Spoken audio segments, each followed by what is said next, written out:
Moose, we are live, my It's good sir. time. It is time. It's time. Welcome to the SMT Podcast, one and all. I know we've got some people here in the live. I see some already showing up in the live chat. We got Qais. Yeah. We got Brennan, Baby Yoda. Yeah. Max Tech is in the house. Yeah. Barry. Mike. William. You didn't miss anything, sir. We're just getting started. Welcome, one and all. Alvin, good to see you. This is a big one. What up, Tyrone? Oh, man. What a day. Huge day. Huge day. What a day. Barry. Jose, good to see you guys. Thanks for coming through. Mark is in the house. Austin is here. Super Mario is in the house. Why is it a big day, Tyrone? Why should I believe it's a big day? Whoa. Man, I mean, news dropped back to back today. We got the pricing finally for the ad-supported HBO Max version that's set to launch in June. And then I think we got the biggest news of all. We have implications that Verizon is getting ready to sell some of their media assets. And They're shifting money around. They're moving money around. yes, I completely agree. And the articles are citing AOL and Yahoo, but I think it goes beyond that. I think anything media related is soon to be gone. I think they are going 100% pure wireless now. I truly believe that. Makes sense. It generates the revenue. Had they have never gone into media, their capex is probably $25 billion over the last 2 years. 3 years. Who knows? Maybe they would have went harder on millimeter wave. I don't even understand why they even got it in the first place. Well, the different CEO, man. Well, if you look at AT&T's CEOs, they move a little bit differently. If you look at the last three, Yeah, absolutely. T-Mobile's got a new CEO. They're moving different. Mhm. Mark, appreciate the super sticker. Thank you for that. What do we got? A dancing hippo or something? I don't get to see that on the StreamYard. Caleb, good to see you. Carlton is here. What else we got? Super Mario with the super chat. Appreciate it.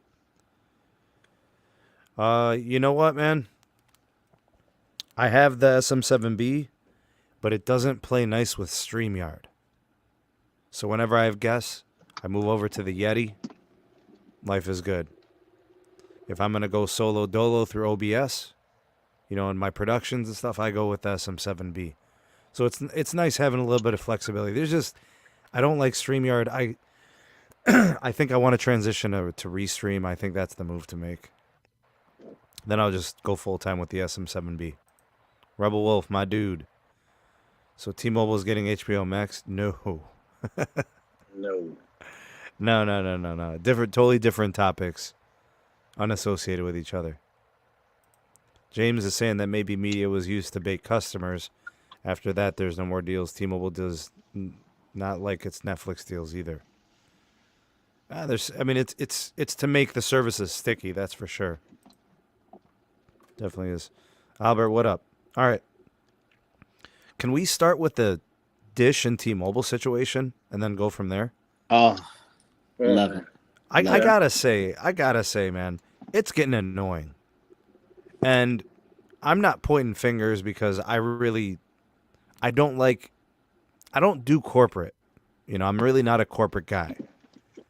The problem with corporate, and they're always trying to get more than what they deserve or what is owed to them, right? They're always going to squeeze the little last bit out of everything, and by the way, Rebel Wolf, appreciate the super chat. Mario, we got started with that one as well. And Mark, thank you guys for the super chats. Barry, good to see you, man. And yeah, the StreamYard does not play nicely with the SM7B, not through my interface at least. I don't know. Yeah, exactly. StreamYard mic now. All right, so I'll go through some of the news on the Dish T-Mobile situation.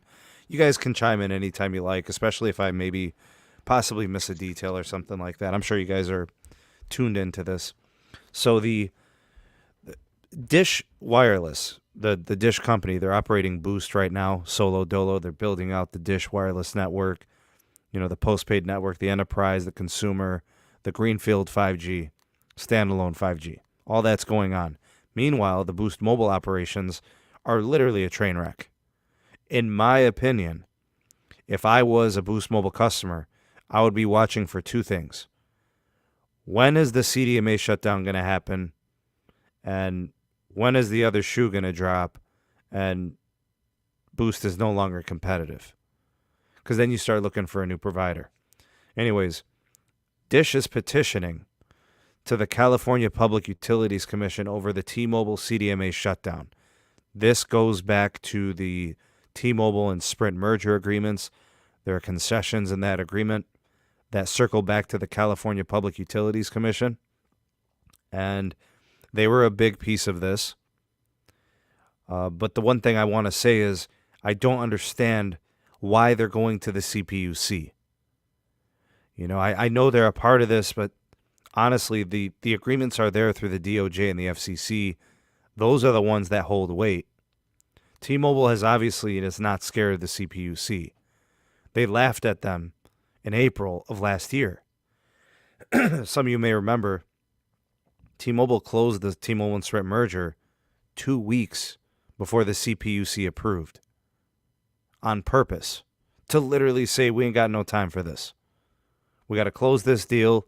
The banks, we don't want to lose the money on the loans. We don't want to risk anything. The pandemic, blah, blah, blah, blah. So I don't know what's going on, why the CPUC would need to get involved, but that's who Dish is petitioning.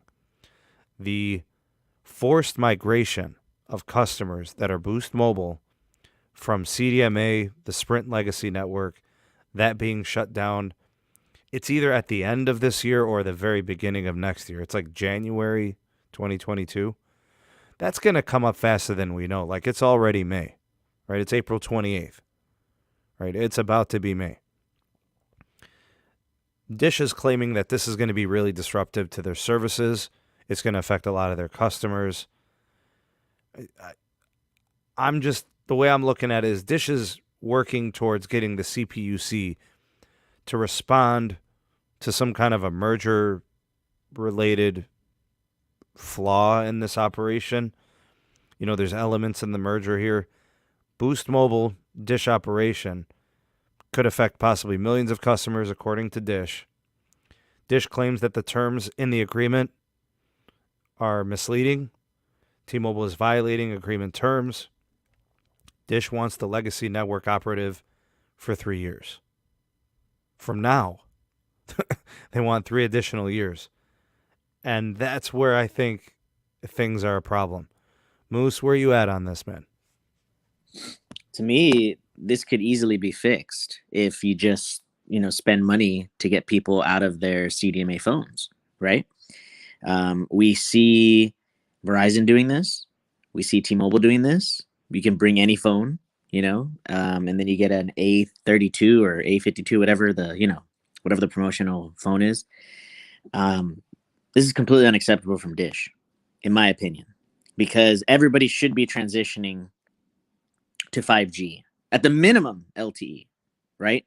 So, I don't know, man. I mean, on the one hand, we didn't expect T-Mobile to be this aggressive in slicing down the Sprint network within 1 year of the merger being announced. That was something that was interesting because we know that there's a significant amount of spectrum that Sprint has. So they could keep both networks operating for a short period of time, but that short period of time is maximum 2 years for them. They want to get it done. I mean, the 2 years makes sense because the merger has already been cleared for a year. 2 additional years would add up to 3 years. So if the merger agreement says 3 years, that lines up perfect. Tyrone, where are you at on this? I completely agree. I think I think nobody expected T-Mobile to shut it down that quick. Even Dish during the merger agreements probably said, they're not going to shut it down that quick.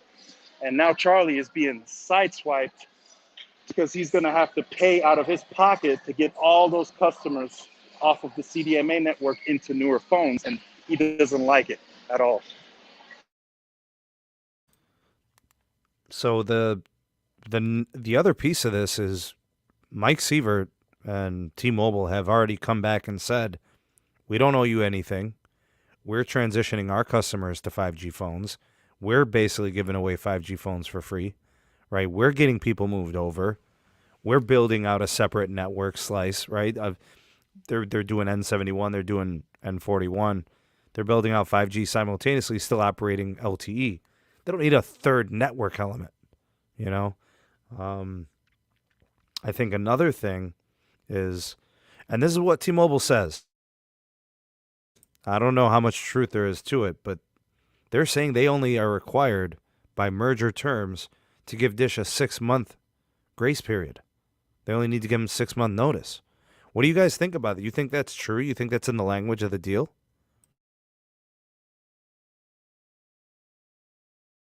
Six-month notice?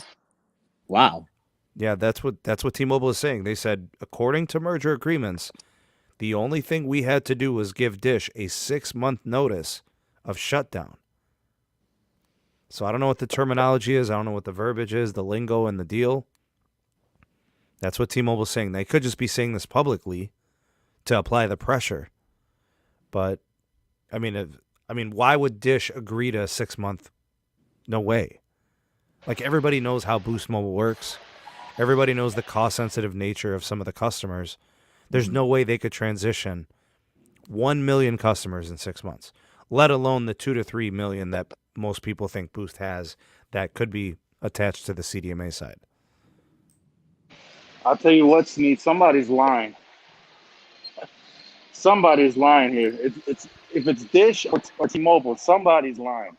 I swear, Tyrone, I think somebody's exaggerating and I think somebody's lying. I don't think there's any truth anywhere, honestly.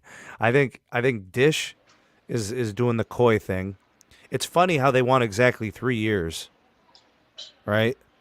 And that's exactly when they can actually sell all the spectrum and the whole shebang. That's when they could literally bounce out of the market. You know, and then in the case of T-Mobile, we catch them lying all the time. They're the most disingenuous carrier out of all of them. I mean, they'll tell you that you got service in your area, and you don't. I mean, they sold me T-Mobile Home Internet, and basically shut down my tower. They gave me 3 megahertz of band 26, 5 megahertz of band 25, and they just got rid of band 41, and they wanted me on that. So they'll do whatever it takes for the sale, you know. They are a marketing machine to the point where they've inflated, in my opinion, the stock price. And now we see that every single executive has sold stock. For the past week, you know, it's been interesting to see what's been going on. I think this is the first time that we see panic within T-Mobile. There's multiple different things happening. You have Dish causing a lot of legal issues. You have, you know, aggressive promotions from the other carriers. And T-Mobile is still weaker than the other two. And we've already figured out that with C-band, 2.5 is going to be blown away. Literally, it's going to be irrelevant. Once you turn on that 3.5, boom. Verizon, AT&T will have the capacity that they need. It's going to be amazing. By the way, speaking of 2.5 briefly, we got some intel that T-Mobile apparently tried to go for a nationwide C-band, but they simply got outbid. So there's a reason why they went for a nationwide C-band. How the hell is T-Mobile going to do nationwide C-band? With what money? Yep. They want to drop CapEx in 2 years. Yep, they were trying to go for a nationwide C-band. Even they didn't know that it was going to be as expensive as it turned out, but they wanted nationwide C-band for a reason. And then Verizon took it all. Yep. And Verizon got all the A and the B block. Chuck, appreciate you, man. He said Truthless Mobile. What's up, Nick? Good to see you. Paul says T-Mobile's lying. T-Mobile has to support Sprint CDMA rate plans and unlimited service until April 2023. Then T-Mobile can send a 6-month notice to shut off completely. That makes sense. That makes 100% sense. Yeah. Because they still have those old rate plans. You know, they still have, they got that commitment to the 3-year pricing. The deal closed in April of 2020. Yeah, makes total sense. Some other details from the deal, or the feud, the spat. The prepaid customers are going to be difficult, you know, and I hope, and I don't know if this is the case, maybe Dish doesn't really understand what they did when they took on Boost. But, I mean, I don't really think they wanted Boost. I really think Boost is just, it was a way to get them 8 million customers, 9 million customers, get them operational and wireless. They're working as an MVNO anyways. They don't have to operate a network. All they got to do is sell. Retail space, activations, and that stuff's already in place. They literally just became the owners of an already operating business. So, yeah, it's going to be a pain. It's a lot harder to migrate prepaid customers than postpaid. Postpaid customers are more apt to upgrade. I also think, you know, with the cost-sensitive nature of prepaid, makes it difficult. People in older plans, older phones, you know. What do you guys think of this? Postpaid customers have expendable income.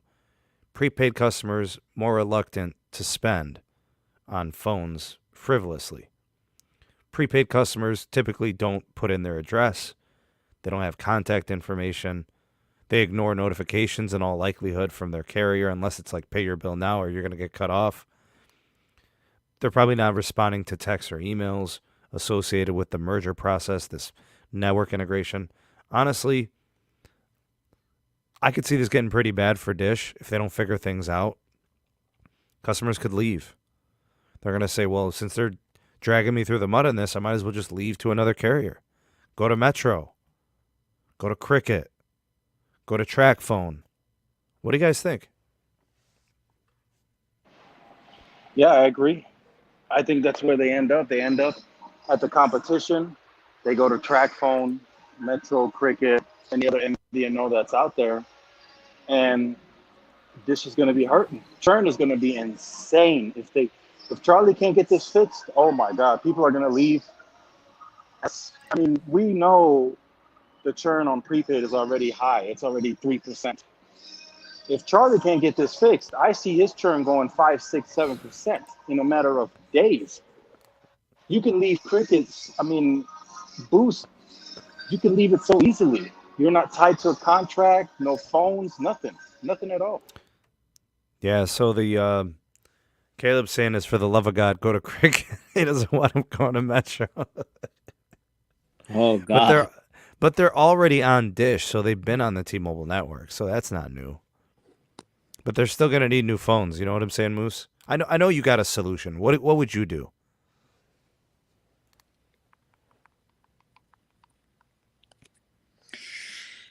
Well, so the question is, what would I do with Boost?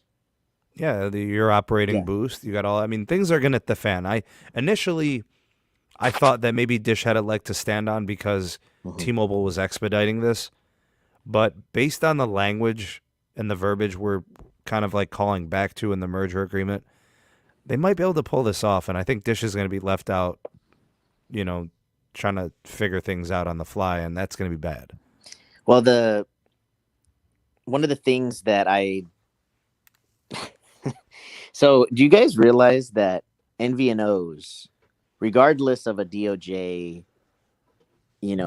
deal that was struck, you have to pay some money, right, to the primary company, right? And then that money is for the access of that line, right? Right. The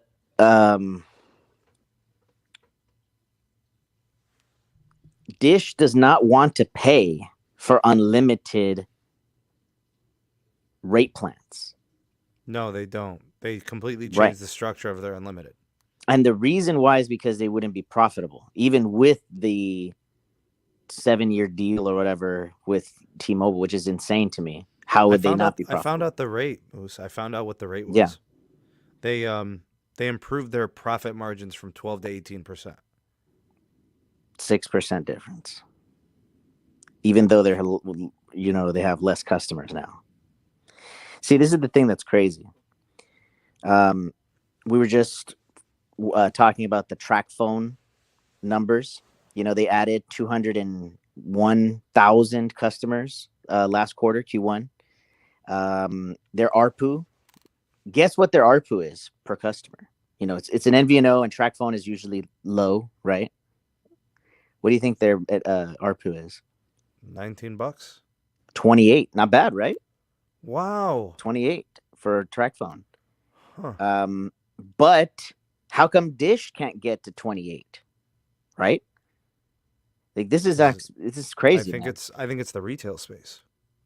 I don't know, man. I mean, look, Boost has a lot of stores and dealers. Why can't Boost just become an eSIM company? Do everything online, like Mint Mobile. Oh, it'd be a seismic shift to the business plan. The business model for Boost is getting people to open the doors and swing them open and go in. I mean, they want to get people in a case. They want to get people in a charger. They want to get people an accessory. Mm-hmm. They want to sell them a device. They also want to, add a line. I mean, prepaid tries to operate like postpaid, but those margins just aren't there. Mm-hmm. I mean, look at that. Like you're saying, track phone is a $28 ARPU, and they're in all incredible. Walmarts. That is all incredible. Walmarts, yeah. Mm-hmm. I can't believe it's so high. If it wasn't you telling me, I wouldn't believe it.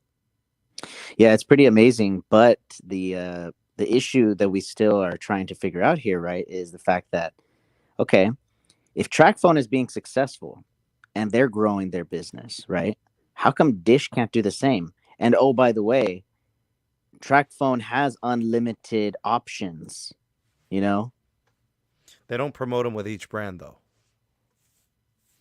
Right. Each brand, which they have, like a dozen or more brands that they sell? Yeah. They have like 17 brands. They do them each a little bit differently, even though they cookie cutter the websites. They're all structured. Like they've got their unlimited branding, then they've got the pay per gig, the per gig rates, and then they've got like Straight Talk. Straight Talk is theirs, right? They do the 25 gigs, and it's like $48 or something. I don't know. And then here's something that I don't think it was reported that much. Prepaid, they're changing their strategy. I mean, as an example, AT&T Prepaid recently is doing $50 for 50 gigs. That's pretty damn good. $1 a gig now. Data only SIM. Exactly. Data only SIM. That's pretty good. Yeah, for a tablet or a hotspot, I mean, you're rolling, I don't know. I think there's a lot of risk for Dish. I think honestly, they're playing with fire. Like, think about it. T-Mobile's trying to move on. In the process, they're trying to disable Dish as much as possible. Dish doesn't need that. Dish needs to be viable. They need to be active. They need to be worried about market share. They need to be thinking about growth. They're worried about all the wrong things. You're a new carrier and all you care about is ARPU? Tyrone, tell me, how do you feel about that? I completely agree, Sneed. Even if Charlie got his way and the CDMA network stayed on, the market is ultra competitive. He's still going to get attacked from all sides, whose customers are likely still going to leave. So either way it goes, Charlie's in a lose-lose situation unless he becomes more competitive, picks up higher unlimited plans, and he gets some value included into those plans. If AT&T decides to put the HBO Max ad support version onto Cricket, it's a wrap. Metro by T-Mobile has Amazon Prime. Cricket will have HBO Max. I mean, how does Boost Mobile compete and still keep Yeah. the margins? Sling, That's right. How do they do it? sling Sling. it at the wall and see what sticks. Jesus. Maybe, but I don't think they offer Sling until they go postpaid. You know, I owe until Caleb- they become. I owe Caleb some scallops, I guess. I guess I lost the bet. I probably did. If you bet on Dish, you're gonna lose. I mean, even their postpaid offerings, I have no faith whatsoever on Dish. That's how disappointed I am in Dish, man. I told Peter Adderton the other day that the network of Verizon, T-Mobile, and AT&T would be so advanced that if they come in with disruptive pricing, they would be treated like Sprint. Nobody would switch. Nobody would care. Because the others would just say, my network is better. This is my price. You're going to come back anyway. It's not gonna end good for Dish. If they're trying to be competitive, I can't tell. If maybe it's going to take for them to be operating on their own network, so be it. But from what I understand, guys, they did get a sweetheart deal of MVNO. They did. The rate is really good. They're making money. You know, I don't think in any case, I don't think Charlie's ever satisfied. You know, like his base pay, his annual salary last year was like $2 million. He gave himself like $91 million in bonuses. I mean, can it get any more ridiculous than that? Who pays themselves $2 million and then gives themselves a signing bonus for $90 million? I mean, at this point, you're going to have a better experience on Los Mobile. Big shout out to Los Mobile. Los Mobile, powered by the people. Yeah, powered by the people at the Death Star. By the way, I have a new intro song, man. That it's remixed, dude. I just love it, man. It's going old school and then doing something much better. But I'm telling you, man, it's true. Los Mobile, man. You know, it's true. Yo, DJ, kick the music. So the other thing I was going to ask you guys is this. So how is Dish even going to win anything right now, man? You know what I mean? Like, there's anything to win. They have to just build a network. They have to take the business side seriously. And you have to freaking compete. Like, you're not competing with Verizon customers. You're not competing for them. You're not competing for AT&T customers. You need to be fighting with T-Mobile. That means you're going to have to undercut pricing, you know, aggressively promote. Dude, do you know how many Dish Boost Mobile commercials I've seen? One. One. I seen one with Pitbull. One. I have seen zero. I've seen one. Tyrone, you've seen the one that I've seen? Yeah, I've seen one with Pitbull. I don't know if that was it. Dale. I honestly don't even know why people would still be on Boost.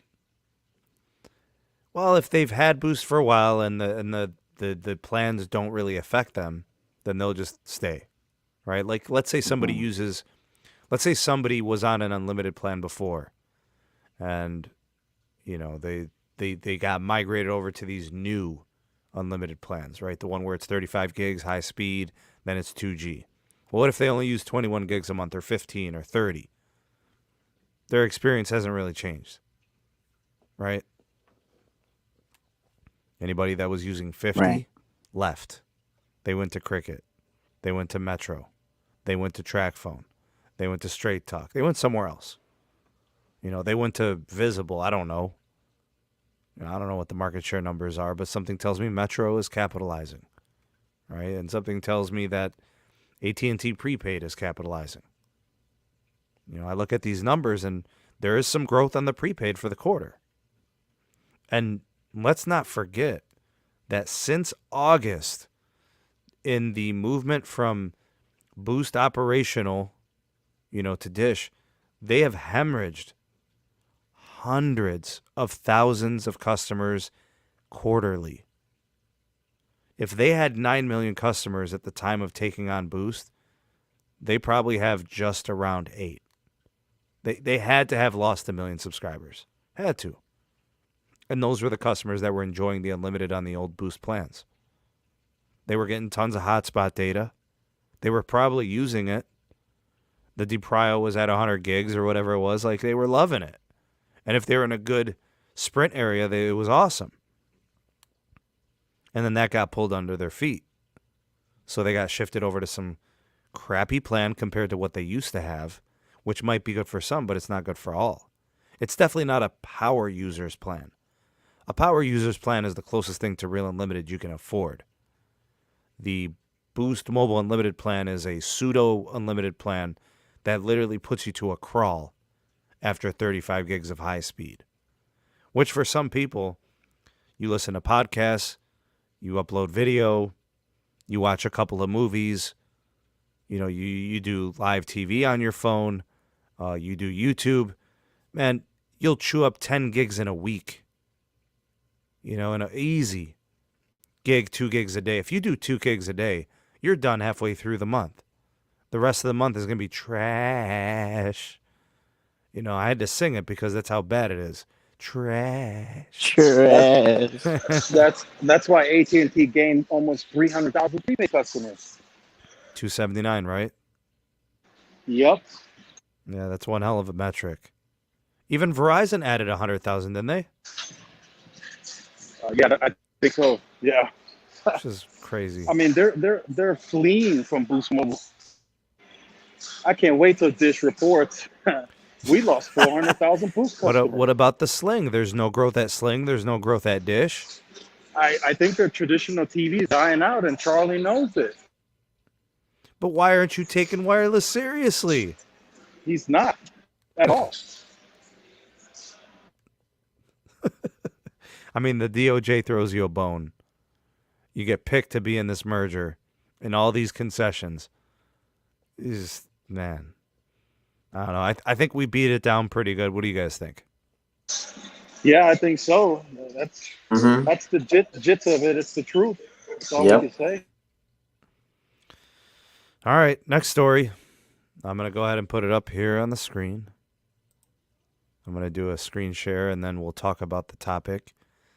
This one is going to be the newest OpenSignal report on the state of 5G and how T-Mobile is the only 5G game in town.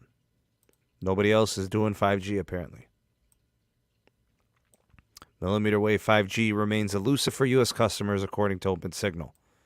So there's that lady. She's trying to get an ultra-wideband signal. So here's what they're saying. Here's the metric. 5G download speed. We have T-Mobile way ahead. They're rated 71.3 megabits per second on the downlink. AT&T is at 55. Who just did that? Who was that, Tyrone? Yeah. And then Verizon at 47.7. So AT&T and Verizon, obviously they're doing DSS for their national 5G. They also do millimeter wave, but it's not a substantial build. The two parts to the T-Mobile piece is that they've got 15 megahertz essentially national dedicated to N71, and then 60, 80, 100 megahertz dedicated to N41. So, Tyrone, why wouldn't they be leading in 5G, right? Here's my thing with Sneed. So you're absolutely right. They have every justification to be leading in 5G. So they show it in the speed department, but then if you go to the video experience, they lose. AT&T wins the video. So what is the speed for? Yeah. Okay, so I got the numbers. Tyrone is 100% right. Here's the numbers. The OpenSignal report summarizes as saying T-Mobile's 5G is the fastest, it's the most reliable, it's the most available. Okay. What they're calling real customer experience is how they collect their data. T-Mobile's got the fastest download speeds for 5G, the fastest upload speeds for 5G, and the most available 5G signal. T-Mobile 5G speeds have increased 23% this year, dating back to January up until now, right? So through the first 4 months or so. The other carriers have made no changes to their 5G download speeds. So they're stressing that T-Mobile is ahead, they continue to improve, and they're going to continue to build their lead in this 5G race. T-Mobile, this is a quote from OpenSignal, T-Mobile is America's 5G leader. And then T-Mobile stated, our ultra capacity layer, the N41, which we all know it's not ultra capacity. That is so wrong. I have to say this because I don't think anybody Absolutely has before. incorrect. This is the truth about N41. N41 is a very nice capacity layer based on today's usage. If N41 stayed the same way today for the next year, there would be some really difficult times ahead for T-Mobile capacity. There's two reasons why N41 is not better. Number one is the backhaul, right? The fiber optic that needs to connect these towers to internet is not there. So we're getting a lot of people that are speed testing N41, brand new upgraded tower, and they're getting 200 megabits, 250, 300, and it's like an 80 or a 100 megahertz channel. So it's not really reaching its potential. The other piece of this, they're not clustering tower sites. They're doing one here, one there, one over there, one over here. They're spread out. They're not clustering them. So it's not, I mean, it's boosting where it is, but, you know, Tyrone, you've called them speed islands, right? A place where you can get a fast speed, but it's not uniform throughout a city. Correct. Right? So it's going to come with time. It's going to get better, but I'm just letting people know the way that OpenSignal states this is they're exaggerating. Or the way T-Mobile is bragging about the OpenSignal report, it's exaggerated. No doubt people bought an N41 phone, and in some cities were like, it made no difference in my experience because there's not much N41 out there in that city. Now, in a market where there's a lot of N41, it's a difference maker. You really should have an N41 phone. T-Mobile still continues to poo-poo millimeter wave. Other carriers are playing catch-up according to them.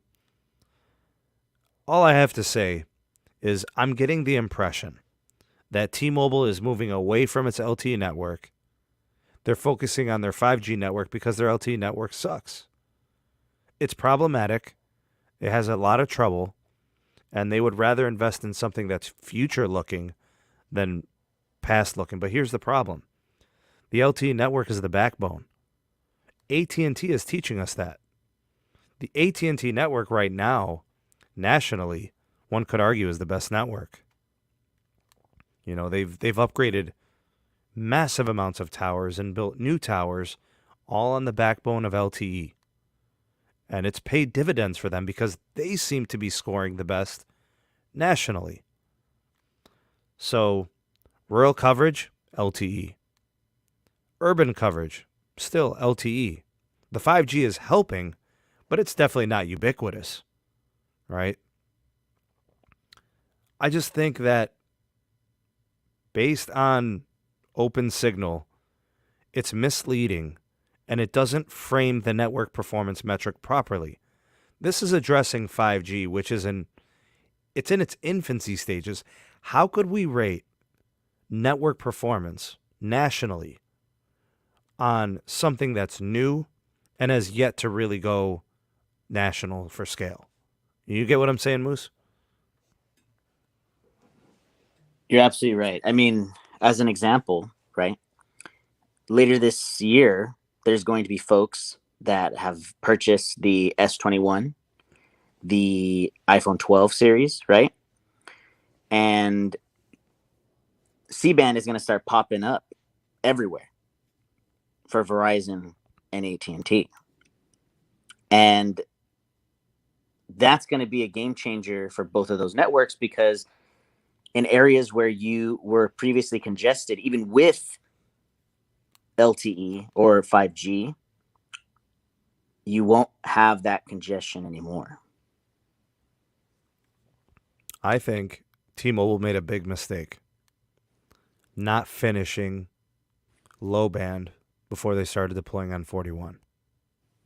I think that was a huge mistake. They don't have coverage. Mhm. There's still a lot of places that, the tower spacing's 10 miles. Oh my God.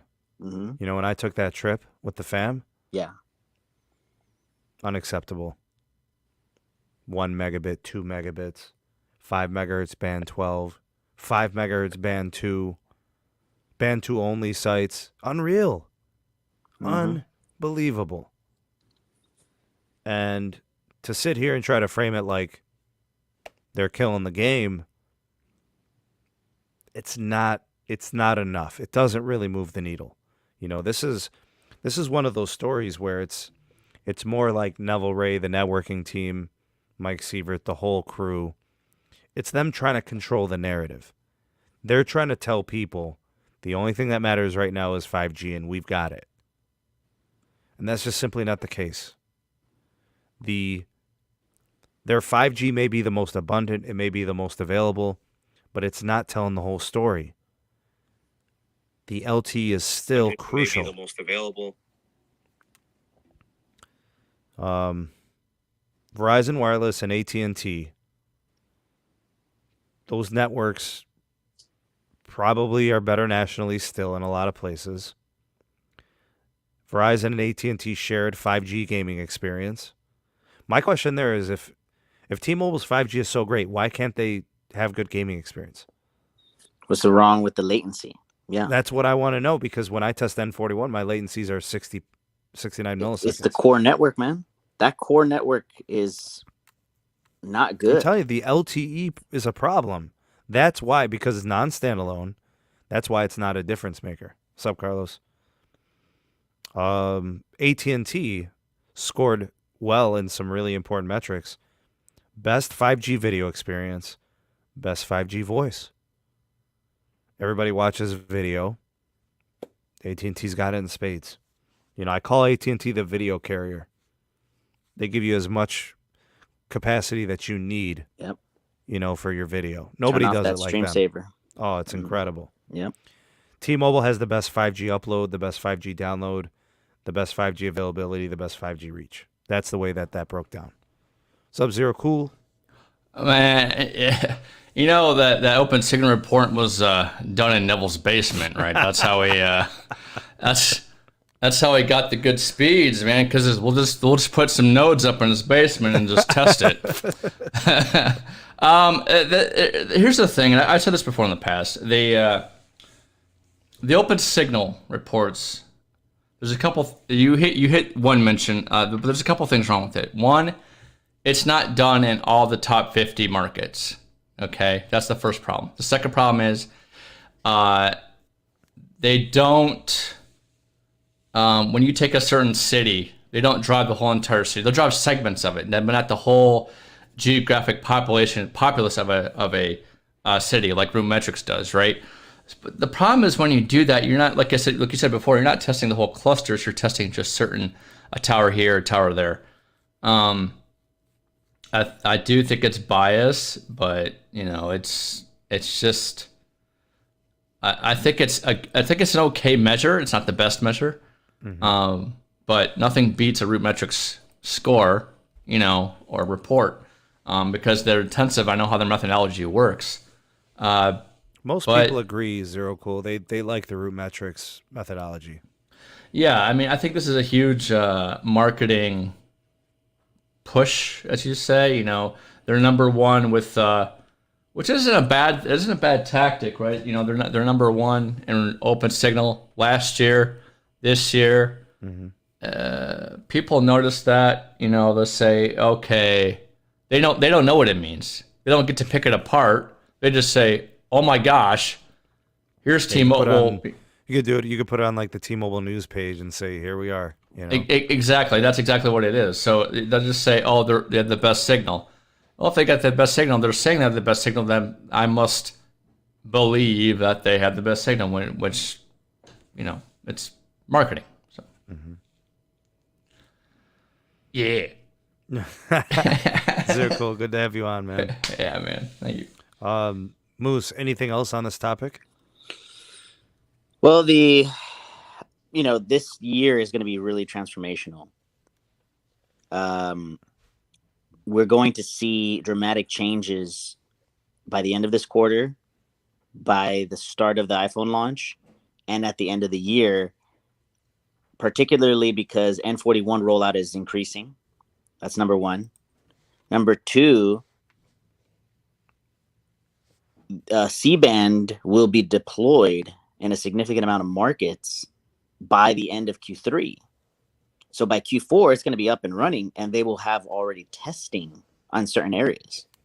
Testing is going to be done, in my estimation, in most. I mean, they've added some markets now. Freaking South Dakota, California, Wyoming, Texas. They're putting up gear in random cities across the country. Chicago's got gear. Cleveland's got gear. It's up. They're not even disclosing all the testing sites, right? So they're literally they're expediting the process. I would not be surprised if they were concluding testing in some places by September. Right? They would have enough. Like they're like, oh, we're good with this. We'll officially continue to test in other markets, but we're good here. We've seen what we needed to see. We've got the propagation characteristics. We've got the numbers to give to the FCC, the power requirements, everything. Because what the FCC is going to require is all a technicality. This stuff it's just technical stuff, right? The due diligence of broadcasting. That's all it is. Right. I want to make a quick mention with this OpenSignal report. They test 5G. Well, what the heck do you think C-band's going to be? 5G. Okay. Right. So next year, guess what? T-Mobile may not have, I'm not making this prediction, but they may not have the fastest 5G network due to C-band. Okay. That's what people have to understand. And another reason why they're pushing this report so hard is because I think they know that. If you think they're going to, especially in speed, they may win on availability next year, but sure. Speed is going to be a tough contender when C-band gets rolled out. And then eventually Verizon will take the crown again with their C-band. But think about it. It's like a pissing party, right? It's a contest. Exactly. Yeah. But what you need is quality networking. Right. So what is C-band going to do for Verizon? It's going to allow them to create a new revenue stream with their home internet. It's going to bring incredible capacity to their mobility side, enterprise, corporate, agency accounts. There's multiple use cases. The home internet piece is huge. This is also going to alleviate the congestion from the LTE side. The moment that people have a C-band phone, they are now going to be on C-band at least half of the time. At least. Yeah. Because we know how Verizon's going to scale. Right? Mm-hmm. Verizon's going to put, what they're saying in December, 8,000 macros are going live. Yeah. In December. Yep. Right? I don't know what the schematics are for the T-Mobile plan, but I remember their plan was to do 1,000 sites a week. Right? It's about that. It's usually 1,000 sites a week. It started up to 2,000, 2,500 to 3,000. And I mean, can you imagine OpenSignal's next year's report? T-Mobile, we want half of it. I've changed my thought process on networking once I started using AT&T. Because I was always like, well, you need capacity. Yes. But that capacity has to scale. You can't have hot pockets. It just doesn't work well for enough people, right? It's going to help people within a specific area, maybe a 2-mile radius. And then you're like, well, man, this is going to take time, right? And we have time. That's not the issue, but not when you're trying to get to 100 million pops of fixed wireless, right? That's the goal. Verizon wants to get into people's homes with 5G home wireless. And they want to do business too, right? They're going to structure it. They're going to cap people. You're on C-band, 300 megabits a second, $50 a month. That competes with cable, right? Zero Cool? It does. And it's like the three C's of a diamond. Well, here's the 3 C's of wireless: coverage, capacity, capex. Sure. And that's the name of the game. That's all it is. The other concerning piece, though, is that we know that T-Mobile's dropping CapEx. So Yeah. how does that equate to them competing for coverage as they say they are? So I think our concerns are valid. We've said that maybe they need to increase CapEx, right? Push the envelope to $15 billion annually to really drive the point home we're serious about national coverage, right? Because here's the thing. The Verizon home internet is going to be so much faster than T-Mobile's home internet. They can't actually compete, in my opinion. Verizon's going to sell their service for $50. T-Mobile's is $60. You know that T-Mobile's going to want to take it more rural and suburban as opposed to urban. Verizon's home internet will compete with cable. I'm telling you, bro. It will. You know, I'm surprised that T-Mobile hasn't dropped their price down to 40 because usually they're lower than Verizon. You know, I'm surprised that hasn't been a thing yet. And secondly, they just went up zero cool. They went from 50 to 60. I know, which Right. I'm surprised it's not 40 from the jump. You know, it ain't worth 40, dog. I'm telling you right now, it ain't worth 40. 40 cents maybe, but here's the other thing. I'm interested to see what the guidance is come their earnings May 4th. I'm hoping to see, you know, T-Mobile may decide right then and there to increase their capex. I don't know. That's always a changing game. Maybe into next. I think next year's will be a big hit with them. I said 2022 is going to be huge. I hope it's, you know, going to be a huge capex year, but it's very tough to say. Some have speculated that the snafu they had with T-Vision may be the reason why they're cutting capex. Totally speculative. I'm not behind that 100%. I'm just saying that people have tossed it around. I personally believe the issues associated with the integration process has costed them more time and more money than they wanted it to, and that's where the setback is. The operational piece seems to make more sense. Yeah, no, the whole T-Vision piece, that's totally false, because if you think about it, they bought them way back when, right? And the integration, I should know, the integration is actually what the, you know, which is all done, by the way, but it's the harbinger of what has been, you know, eating up capex. They said it was going to take a year. Now, originally it was supposed to be a very, very, very quick 6 months. But as we can see, that didn't happen. So it's difficult. I said at the very close in April of last year, I do not envy these guys. I don't envy the engineers. I don't envy the retail. I don't envy, you know, the executives. They have to convince people that their business is not on fire, when I know it is. When the merger is going on, those businesses are on fire. And you are literally trying to patch up all the holes. It's a boat with holes in it, and it's filling up with water fast. And I know it's like kind of an exaggerated analogy, but I mean, what other analogy would you use? Like, literally, it's one thing after the other. They had an outage that affected millions of customers in tons of regions across the country. People's towers are getting shut down and decommed. Mine's useless. And actually, in my opinion, the one that's going to be upgraded is going to be useless to me too. It's going to be 15 megahertz of N71 that reaches my house. Right. How is that better than the 20 megahertz of band 41 I had before? We'll see. We will see, you know. And I'm not the only one. You know, there's others in the same situation. They were enjoying life with Sprint. You know, sites are going to be decommed, and it just sucks. But when were they going to tell me?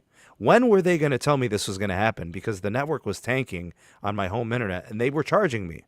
They ended up crediting me and all this. I think that's one of the issues that T-Mobile hasn't been that forthcoming with to customers, saying, "Oh, here, you know, your bandwidth is going to decrease on this tower. Expect reduced internet speeds at your house." I can almost guarantee you, no T-Mobile customer that has home internet has gotten that notice.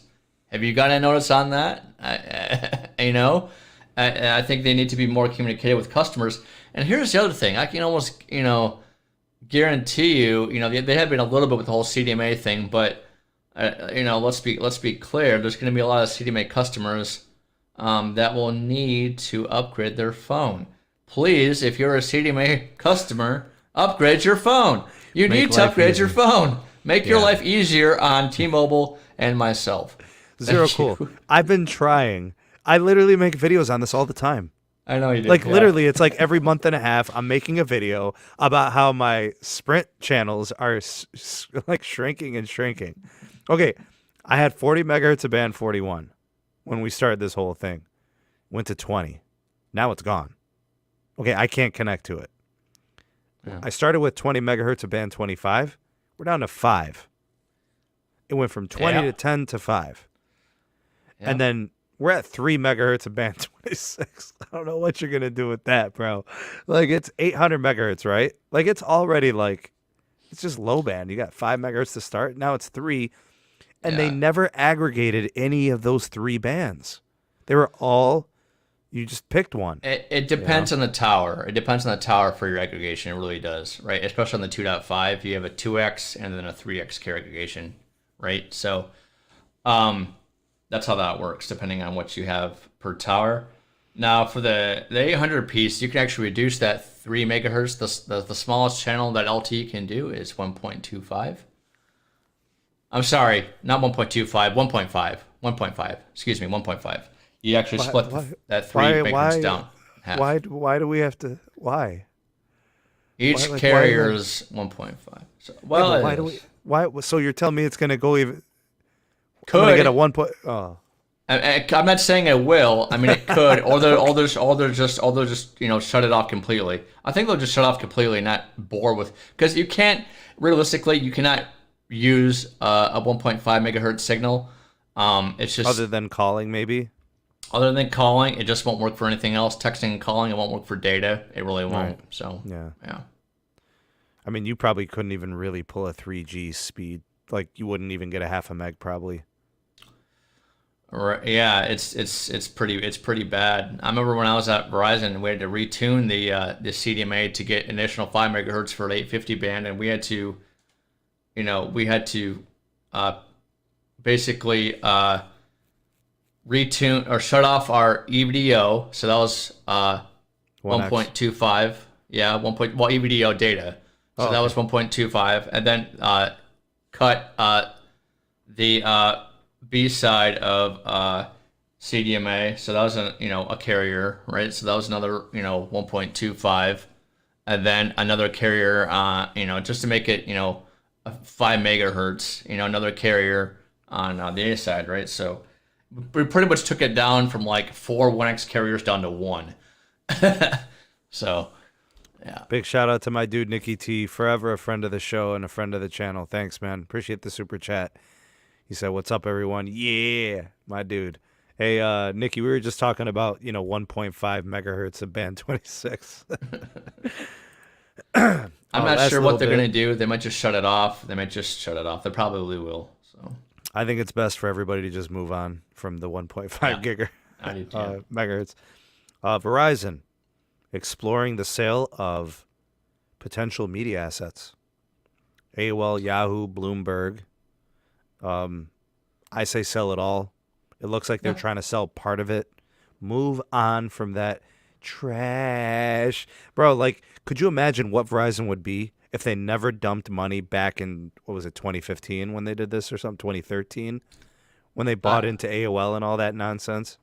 So I just want to let you know that I was at Verizon when this happened, and the AOL running man, the AOL running man, right? That was $10 million for that. That I'm dead logo? serious. Yes, the logo, the yellow running man AOL logo was $10 million for Verizon to purchase part of that acquisition. Yeah, it's horrible. Bro, I really feel like that acquisition, the AOL, Yahoo, Bloomberg nonsense, Huffington Post, whatever that, Yep. all that, bro, that's why they didn't get more AWS. That's why Dish got so much. Dish spent as much as Verizon on AWS, right? Right, correct. Yeah, the reason why they went after all those companies to begin with, because they were trying to be an ad revenue company to compete with Facebook at the time. That's exactly why they did that. They were trying to compete with Facebook. And this was Lil McAdams' idea.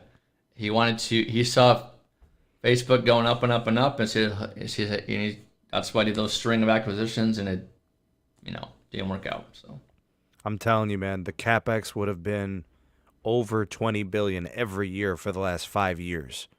At least the last 3 years, had they have had this money freed up. You know, Right.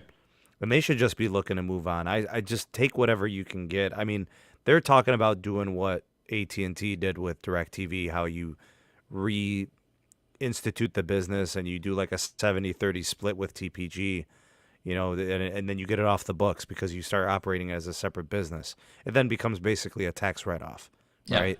And then you write it off as a loss, right? Because the valuation of the business, I think, went from 47 billion to 16 billion.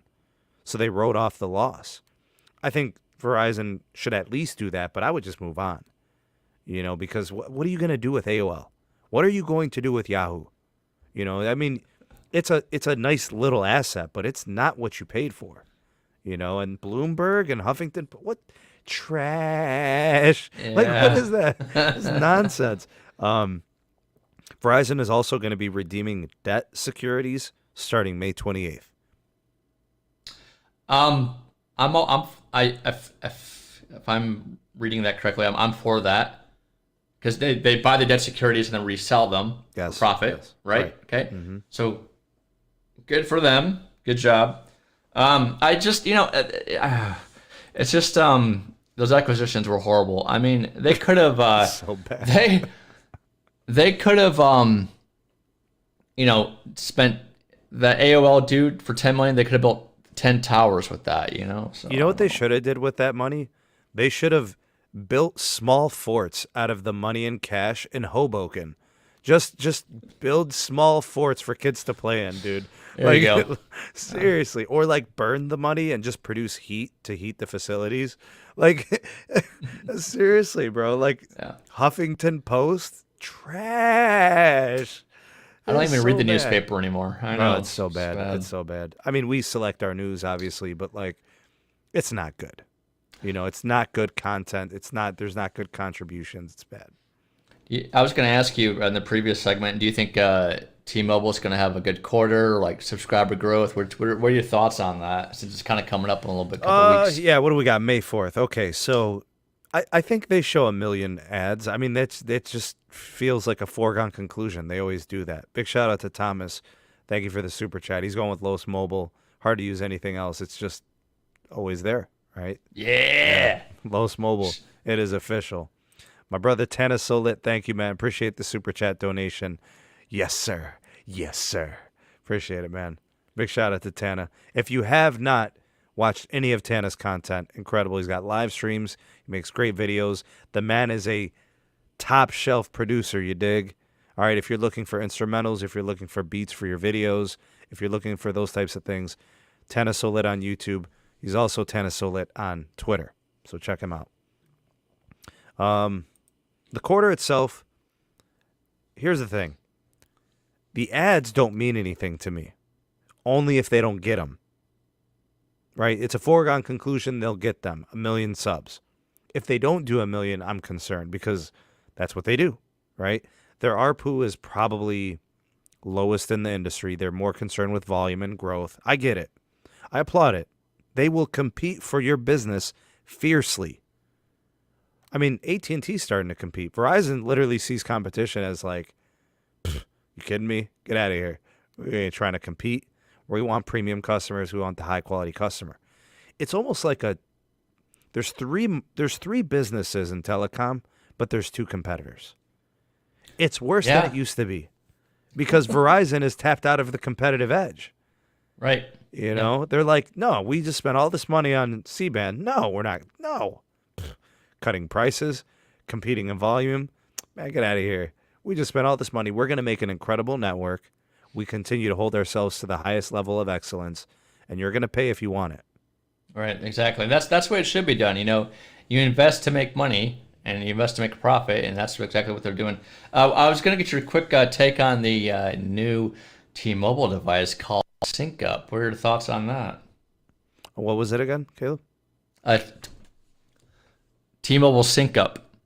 Oh, I don't know anything about it. You mean I know an article that you don't know? Come on, man. It Yeah, just you came do. out today. It just came out today. I didn't catch it. If you want to, I had to do my taxes today, dog. All right. Okay. I priority number one. I ain't trying to go to jail, bruh. The IRS come knocking at my door. Yasmin has all the money. Here you go. Right, she's counting on the porch. But no, that article just came out today. You can put it up on the screen if you want. It's a what is it? It's an LTE device. I think it's like $5 a month added on your bill, and it's like Apple AirTag, except T-Mobile has it now. So it's a same looking device, kind of. Okay, all right. I'm gonna have to check it out. It's interesting. I missed something. I think it was James. Thanks for the super chat, James. They are fraudulently taking home internet sales from retail T-Mobile reps. Worst job ever. What does he mean? What do you mean by that? Like, it can sounds you like they're elaborate not on giving. that? It sounds to me like they're not giving them the commission for the sale. So if they convert a T-Mobile home internet sale in the store, they're not giving the sale to them. Why? Why not? That doesn't. I don't understand. That's weird. James, if you could offer an elaboration, that would be cool, man. Soul Assassins. Leaving T-Mobile for Verizon was an excellent move. Got Apple Music, Disney bundle, services. That works. $100 with tax included after autopay. So if you value all those ads, those added perks, it's a lot of value. It's more diversity than Netflix, but the value is probably right there, right? Like Disney Plus, ESPN Plus, and Hulu, I think is, what is it, $15? Yeah. $14. Yeah. So it's like 15. right there, kind of like with Netflix. It's right there. My family, Yasmin's on Disney Plus.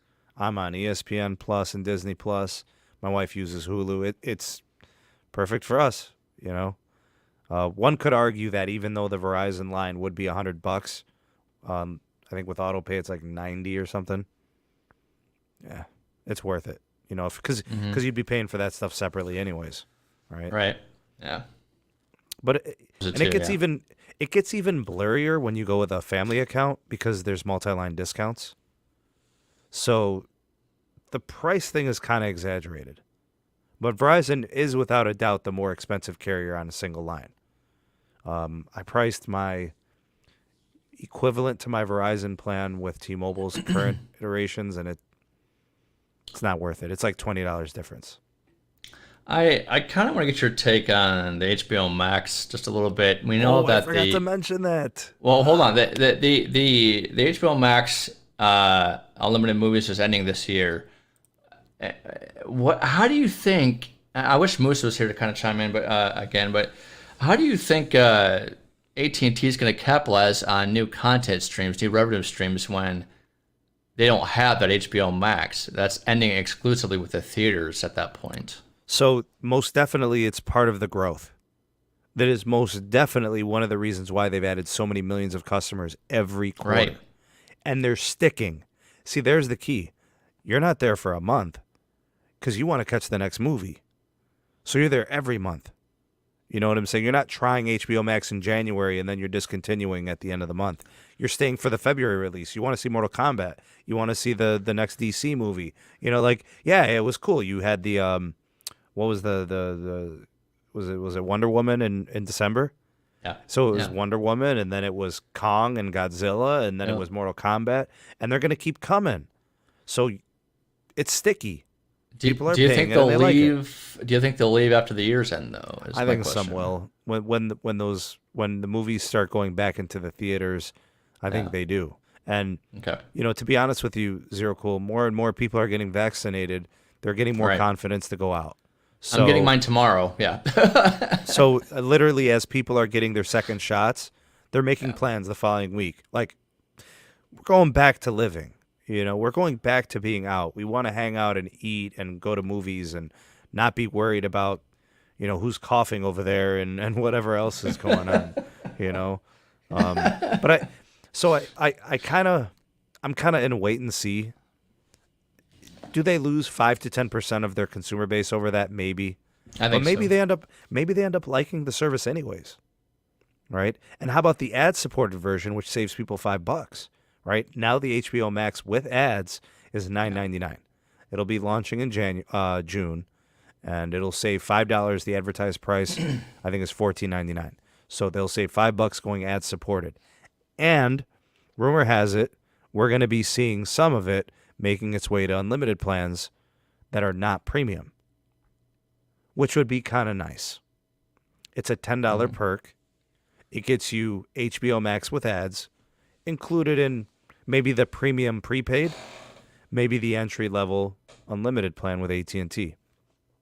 I'm perfectly okay with whatever AT&T does with it because I think the product is good enough to warrant that. Yeah. HBO Max is good. You know, and It is good. in June, you're still going to be getting movies. Oh, Right. Wait a minute. They did say that the ad-supported version of HBO Max will not get the movies. So that kind of there you go. Yeah, There's your catch right there. Here's your catch 22, 23, and 24 right there. Hey, Zero, cool. Yo. Anything else for the good of the order that you wanted to discuss? Was there anything maybe I overlooked or failed to mention? I mean, I think Dish is wasting their time with everything. They should be focused on building sites. Who knows when that will be, or if that'll be. Lakewood, Colorado, there is one, sir. One does not One mean a tower. cluster. One does not mean a cluster. That's a test site for all I care. It Right? is. Yeah. Does it transmit a signal? What are you gonna do with that? Oh, I got the site. I'm No, going they took around a it in a picture. circle. They took a picture. I'm going around in a circle because that's the only way I get coverage. I'll just make calls and I'll just go in a circle this whole time. What do you think No the way. performance is? What do you think the performance is on that one tower? In a circle, great. Because you can't hand off it anywhere else. What do you think? So if you're like a mile away from it, are you getting the AWS? The what is it? Band 53? N73? The 73. AWS I 5G, think it's 73. Don't quote me on that. I think it's somewhere in there, but yeah. something like that. Yeah, it's got a funky number. Yeah. But I think they're wasting their time with the California Zero, Public cool. Utilities Commission. I'm gonna Why apply for do a it? job at Dish. I'm gonna apply for a job at Dish. Why I don't respect a company who, this is why I look, when working for Verizon. I don't respect working. I wouldn't want to work for a company, like Dish that doesn't. It's not serious about anything. Like, I agree. can't get on board with that. Well, I mean, if what am I supposed to do? Just sit there and I'll plan these sites, but I don't know when they're gonna be built. What am I? I'm gonna just be sitting on my hands, Okay, so my internals, the people that have been right on pretty much everything on Dish and Boost, tell me they are taking it seriously. We just don't see it. Ugh. We don't know where. We don't know what. We don't know how. Carlos is in Vegas. They already said that that's going to be market number one. Right? I mean, Yep. if anybody's going to find it, it's going to be Carlos. Okay, so- they're having the Amazon partnership too. I bet So Jeff Bezos is laughing all the way to the bank. He's not rich enough. He's definitely not. Yeah, I gotta get Charlie some money. Sorry What's up, about that. So, anyways, where we're at? Where are we? We were talking about HBO Max. We were talking about Dish. Yeah, I want to get your take on this, Mr. Moose. I asked Sneed the question. What do you think AT&T's new content, revenue streams are going to be once the year is up, once the movies are not on HBO Max anymore? How do you see them going forward? Yeah, that's something that even Tyrone was mentioning, is that he believes very strongly that HBO Max can't go back with the original model where you don't have the releases for like 30 days, like the prime releases, right? I actually agree, because there's a lot of people that are exclusively paying for HBO Max because they got hooked with those movies first, and then they stayed for the original shows and all the other content. Mm-hmm. Right. That's exactly it. I just don't know what they're gonna do afterwards. I think that they are going to have to do some negotiation, maybe after the first 30 days, then like, let's say the movie theaters get like an exclusive 30 days, boom, it's on HBO Max immediately after. I see what you're saying. That could work. That might be able to work. Yeah. Maybe. Yeah, I could see that working. But let me ask you this though. Now that, we've known this for a long time, that this ad supported version is going to be on every plan other than the elite plan. At $9.99, it's cheaper than Netflix. Much cheaper. Dude, like that. What is it? I already know where this Netflix- is going. Isn't Netflix up to $15 now or $18? It's $13.99. However, if it's T-Mobile, there's a differential, right? So you only pay $4? The difference. Yep. For the standard. But if you get 4K, then you're talking $17 or $18.99. Like, dude, it's very expensive. All those Netflix customers are going to go bye-bye. They're all going to HBO. Yeah, I think that this is the big, thing. Netflix, in my opinion, even you guys talked about it last time. Throw everything at the wall and see what sticks. Throw everything. Anything that's stickable. And some of the shows are kind of weird, man. Not going to lie to you. But at the same time, I like that there's new content. It gives the ability for new screenwriters and new directors, new producers.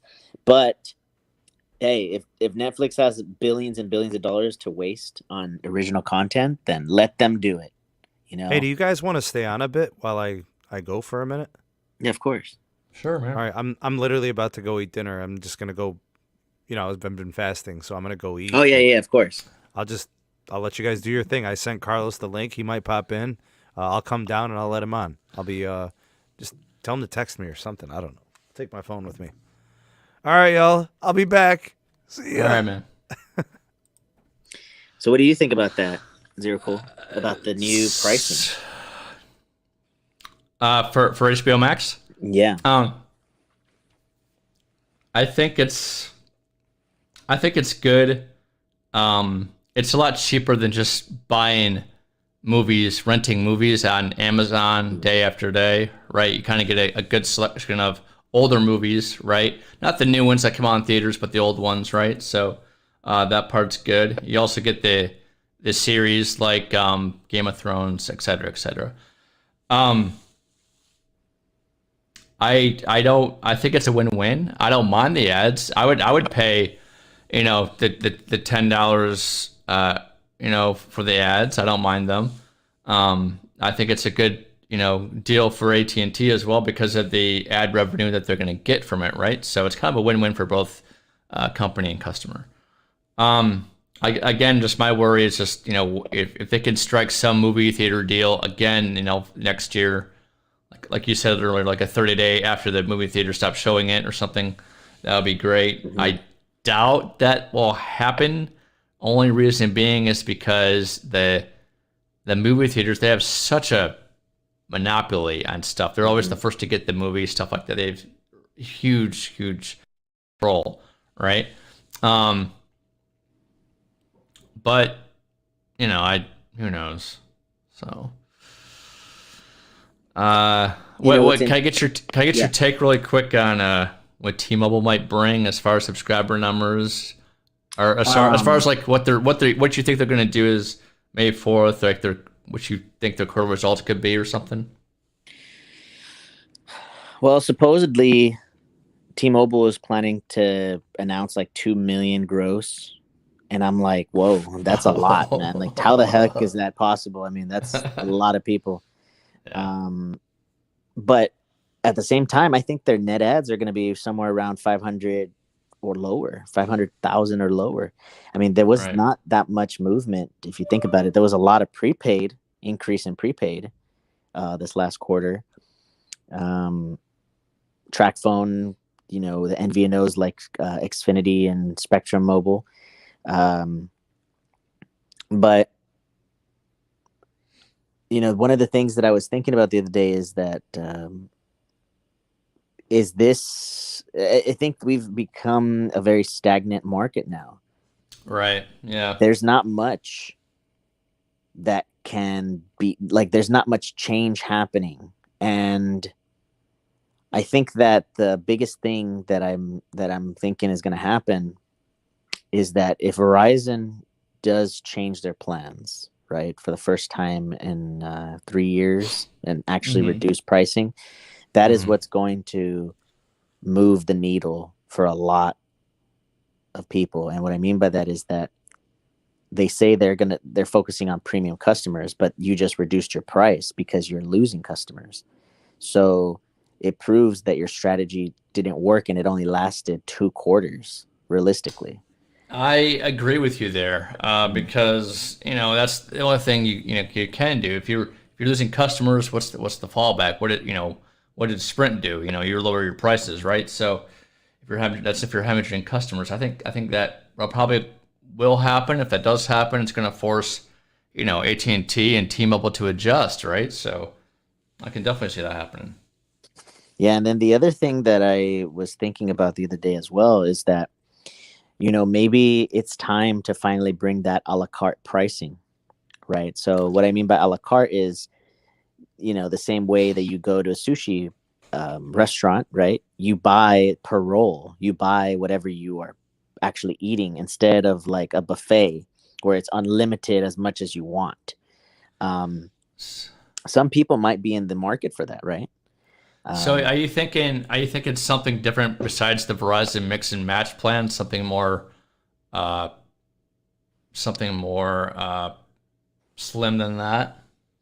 Yeah, I mean, like for example, I'll give you a scenario. Okay, what if you paid $10 a month just for unlimited calls and texts, and then your data, depending on what you want, can go anywhere from $40 to $100. But if you go to $100 for one line, you get QCI 6 unlimited hotspot, and you get the unlimited international roaming. You see, for I would do that. You see, for $100 a month, $100 for one line. I would do that. Yeah. Right now, something like that is what I'm talking about, where the customer chooses the features on their plan. And it could be, maybe the features are just for half of the month, or maybe it could be for a quarter of the month, right? But it gives you the flexibility to offer everything. It gives you choice, yeah. Right. Now, the problem, though, with this idea is that I don't think that anybody's systems are that flexible that you can change on the fly. That's the real issue. I see what you're saying. But something like that, I'm telling you, people will pay because you're 1 or 2% of your customers that are utilizing all your resources, the data resources. It's so funny, guys. What about the network slicing? How do you factor that into these data plans for that? So if you were to do that? It depends on what you pay for, right? So like, for example, let's say you wanted unlimited QCI 9. Well, it's this price, the cheapest price, right. $40. I got you. And you also get unlimited QCI 9 hotspot, then it's this price. But if you want above QCI 9, QCI 6, QCI 8, 7, 6 in that order, then it goes up in price, right? I bet you there's going to be a lot of people that will get QCI 9 unlimited internet with QCI 9 unlimited hotspot and unlimited. But here's the thing with the unlimited international, you can only get it on the premium offerings, right? So you could only, that's how you monetize it further, right? That's how I think eventually it's going to be, is that you're going to be able to log into your app and manipulate your line access on the fly in the future.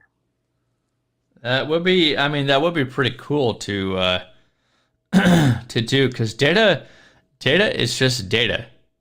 All you're looking at, it's just like we mentioned earlier, just two things: the amount of data you're using, the premium data, like a 50 or 100 gigabytes, and the priority that you're going to be on. There's not. I don't think there's going to be really any, throttling. There shouldn't be any throttling. I don't think. I think we got it. I think the carriers have to get rid of the throttling. The DePrio, I can understand that. Throttling is just, not good. Yeah, I mean the Verizon, or that's one of the reasons why Verizon is it's not doing well right now, is because their network management is just absolutely out of control. Oh, it's horrible. Yeah, they don't have enough capacity, so they're resorting to the network management. The DSS that doesn't work, you can say it. No. That too. Yeah.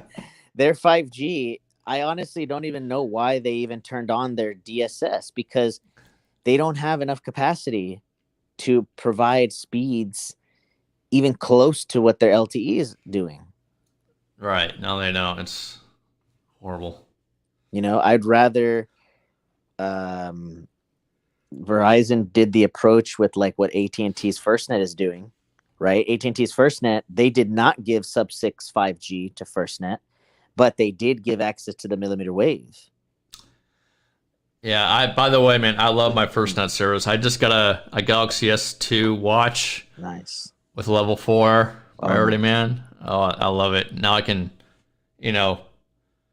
remember back in the, what was that? Back in the late 80s, like Dick Tracy. Remember he had that talking watch?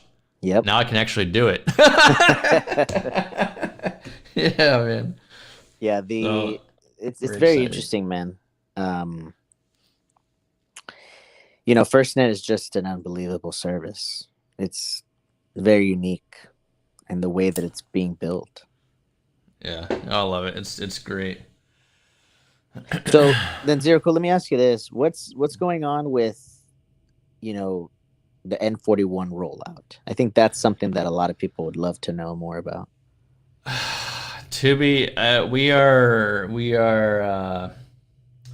We're in the process of decomming towers, right? So it's good. If you don't have a TNX SIM card, please get one. Your service could be affected if you don't. I think we're going to start to ramp it up. It's that bad now, Zero Cool. It's that bad. It's getting to the point where it could be bad, right? Wow. So, that's why it's important to get that TNX SIM card, because the roaming, the Moken features don't do any good if you if your Sprint tower shut down, you won't have anything to roam on, right? So you're gonna have to get that TNX SIM if you're a Sprint customer. Maverick, I know you're in here outside in the chat. Please get that or something. Did it really go to 3 megahertz? 3 megahertz? Oh, for Brad 26, yeah, that's been like that for a long time. Wow, dude, that's so sad. And it's down to 5 megahertz for band 25 1900. So, wow. Yeah, and it, and the band 41 will eventually be down to 10 megahertz, right? So, might as well just put it to 5. Yeah. So you really have to. You have to, think about what you guys want to do in the future, right? If you like T-Mobile, you like their rate plans, you like their T-Mobile Tuesdays, their customer service, get an updated phone, a phone of this year. You'll have the best VoLTE experience. Get a T-Mobile TNX SIM card, and you'll be okay. I feel bad for the customers that don't have. A band 41, band 71 phone, they're kind of left out in the cold. Everybody with old Sprint phones, you're going to have access, barely to band 25. That's our anchor band. That's what you're going to be hanging on to. Your lifeline is going to be just one single band of 5 megahertz. That's going to be tough to do, especially if your tower's congested, right? So you really want to think about getting a T-Mobile phone and a TNX SIM card with band 41 and band 71 as soon as possible. That's, trust me, it's to your benefit. And I say this, especially in times of emergency situation. If you're not able to call out or have a good service, or if your tower's on the way out to being decommed, that's a huge issue. And we're always trying to, help our community members. And I'm telling you, as an engineer, get a TNX SIM card, and then, make sure your phone has band 71, band 41, and on T-Mobile, and so that you'll be good to go.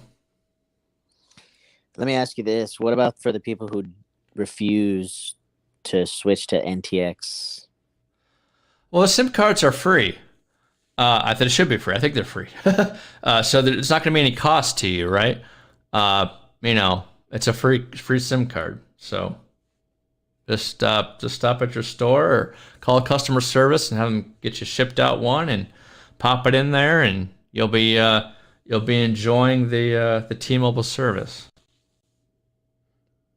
It's like a COVID shot. It's free. COVID vaccine.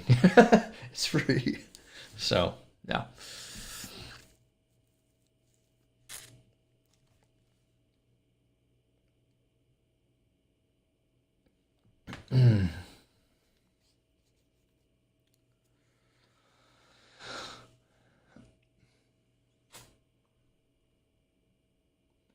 Oh, looks like Ethan just got a TNX one.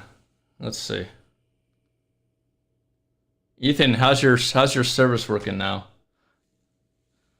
Let me know. Musha, you still there? Okay, looks like I'm holding down the show, I think. That depends on your phone, Mr. John Dance. That depends on your phone, not the SIM card itself. And actually, your SIM card will connect to the available T-Mobile towers as well. I'll leave it there. Okay. Let's see, anything else in the chat?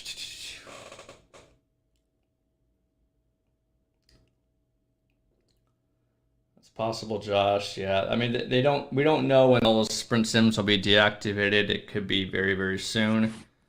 Who knows?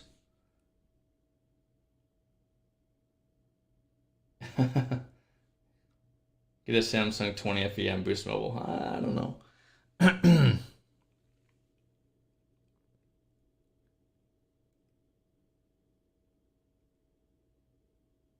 C-band propagation, yeah.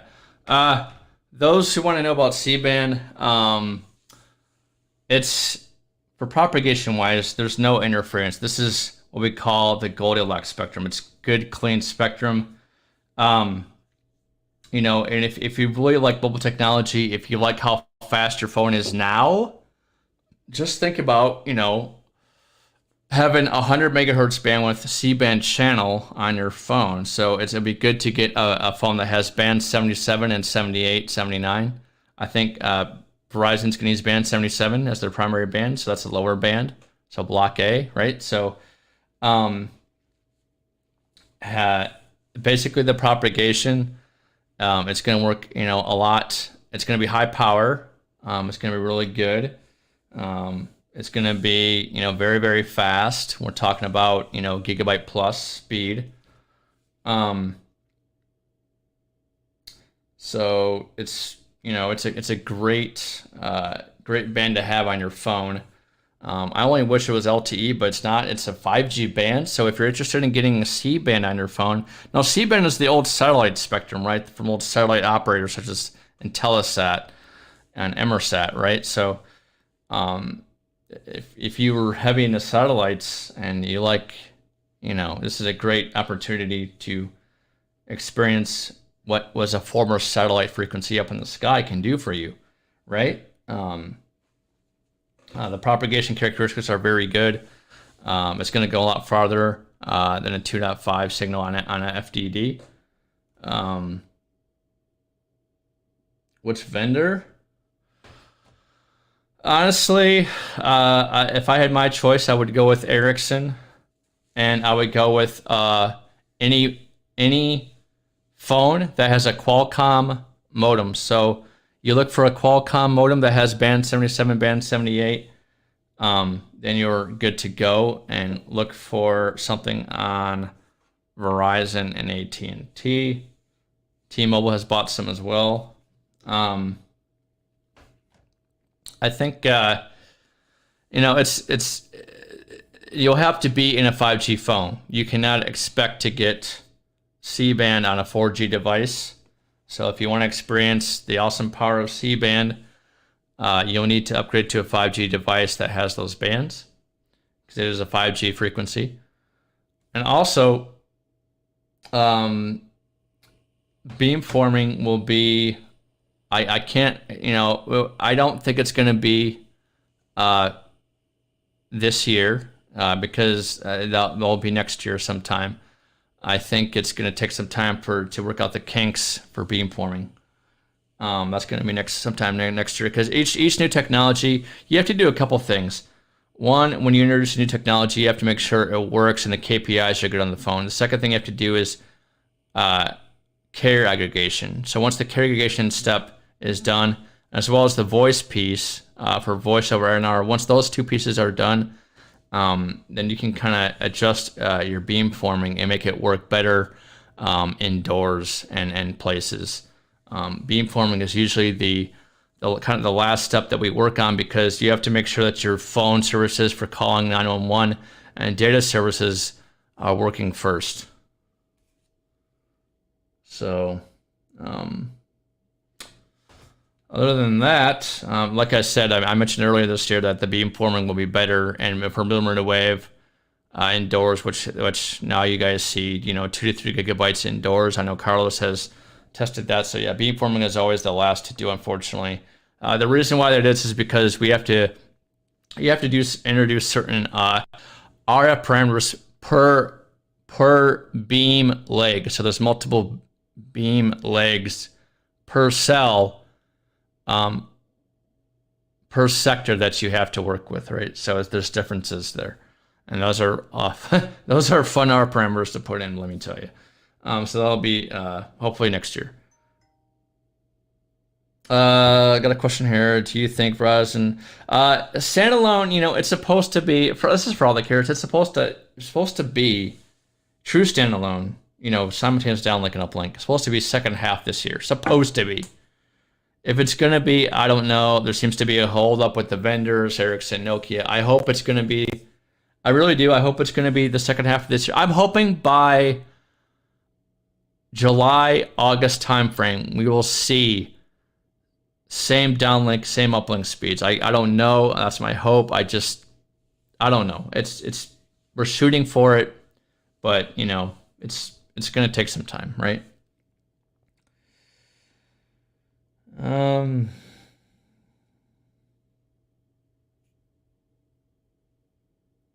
What will be the new Apple 5G modem? I think if I remember correctly, I thought they were developing their own modems. I could be wrong. I'm not sure. To look at that, but but the C-band piece is going to be important, especially for capacity. If you are suffering with slow, speeds at your house, if you use mobile internet at your house and don't have great speeds, and if you want something faster, they're going to have a rapid C-band deployment coming, later on this year, and also into next year. You want to look at something with C-band for your mobile internet and your mobile experience. S21, yeah, that's compatible. That's band 77 and 78 on, I believe. So yeah, like I said earlier, any new 5G device will have that. So it's important to get into a 5G device. And this is for all carriers. You'll need that. You'll definitely need a 5G device if you want to take part of millimeter wave. 3 gigs per second. The C-band stuff. Good clean spectrum capacity. Greater. And here's the other thing. For beamforming to work properly and effectively, you will need also a 5G phone. That's the way how beamforming works, is with 5G. You need a 5G phone for beamforming as well, because beamforming is not on the 4G. The Pixel 4a 5G, it's going to have a software update that's going to enable C-band as well as the Pixel 5. So if we have the Pixel 4a 5G with the Pixel 5, you're going to get C-band soon. So if you're a Pixel fan out there, we have some couple members in the group. Go get that 5G phone and it'll have C-band. CBRS, yes. Every Pixel, what is it? Pixel 3 on up has band 46. So you'll be fine there. What else? Will T-Mobile ever have 4K? Yeah, they will, Carter. Yep. See, the modems are designed, these new modems are designed for 10x carrier ag, right? So eventually they'll be up to 10x carrier ag. Thoughts on N48? Honestly, I wanted to see a couple things, two things. I want that to be high powered quickly. We know that there's a wireless group that's working with the FCC to make CBRS high powered. And secondly, I want more to be done with CBRS. Do something like have, I don't know, more spectrum. I know there's a spectrum auction coming up with that, but I think there's more to be done with CBRS. There needs to be beamforming at 5G for CBRS, right? There needs to be that done. There needs to be a high power transmission. There needs to be adjusted RF range settings and PEIP with CBRS, right? Because you want to be able to cluster that. So if you could cluster CBRS in a tower grid, that's a win-win. But we're not there yet, right? Because why? We only put CBRS on small cells as of right now. There's a couple on towers, but what we need to do is actually cluster CBRS at high power, good range with RF settings, and then you have a win-win for everybody.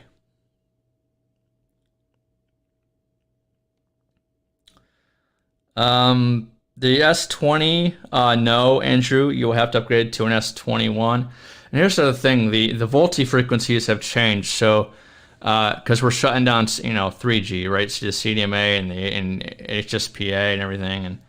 And you'll have to get a 2021 phone to have the proper VoLTE as well as the voice over NR experience. And remember that if you don't have a 2021 device that has an X60 modem, you won't get the voice over NR. So it's important to get a 2021 device to experience, 5G, so everything is on standalone, on voice over NR. It's very important because you want to have a seamless transition. You don't want to be having an old phone that's going to fall back on VoLTE or an old calling. So. Yes, Ethan. Yep. Yeah, they are putting them on towers, but like I said, there more work needs to be done. If the RF work is not done to set up CBRS in a clustered environment yet, that requires, like I said, high power, requires RF range, it requires a lot of things. It requires fast submissions to the FCC. It requires, trials, stuff like that. If you can get the CBRS range and power to match C-band, that's the goal. With the 5G beamforming, managing from CBRS to LTE to 5G, that's the goal. We're not there yet. We will be, but we're not there yet. No. The answer is no, Sneed. I do not recommend a 2020 5G phone because it doesn't have voice over NR. I don't think any 2020 phone has the X60 modem. You need the voice over NR capability because basically it uses all data. And once you're transitioning from tower to tower on a 5G signal, you'll need that voice over NR to move with it. You cannot. It will fall back on VoLTE, yes, but the experience will be horrible. It won't be good. It will not be good. So that's right. 2020 is not future-proof. You need a 2021 phone on up to be a future-proof device, along with a what? A TNX SIM card. Then you'll be all set. You won't have to probably upgrade your phone for a while, right? So you'll be all set. No, that's not correct, Kazi. It does not. Only X60 on up.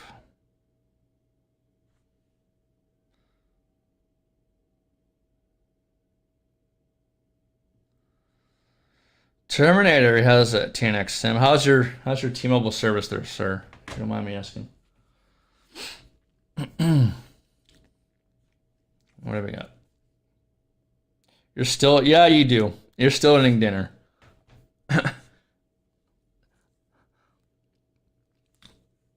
Hold on.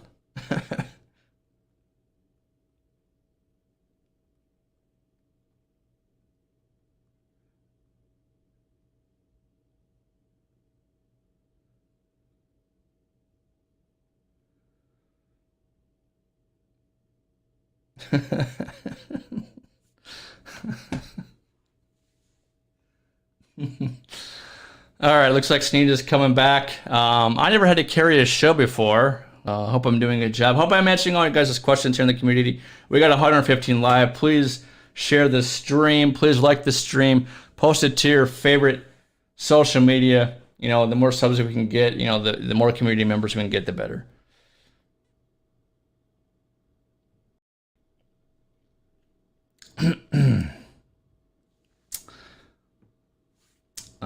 But yeah, I mean, if you guys like 5G, if you guys have used it before, you need to be in a 20. I cannot stress this enough as an engineer. You need to be in a 2021 phone or newer because of voice over NR, because of beamforming, because of the new SIMs. Even AT&T has a new 5G SIM. Okay, you have to be in if you want great experience for 5G, it's 2021 or on up.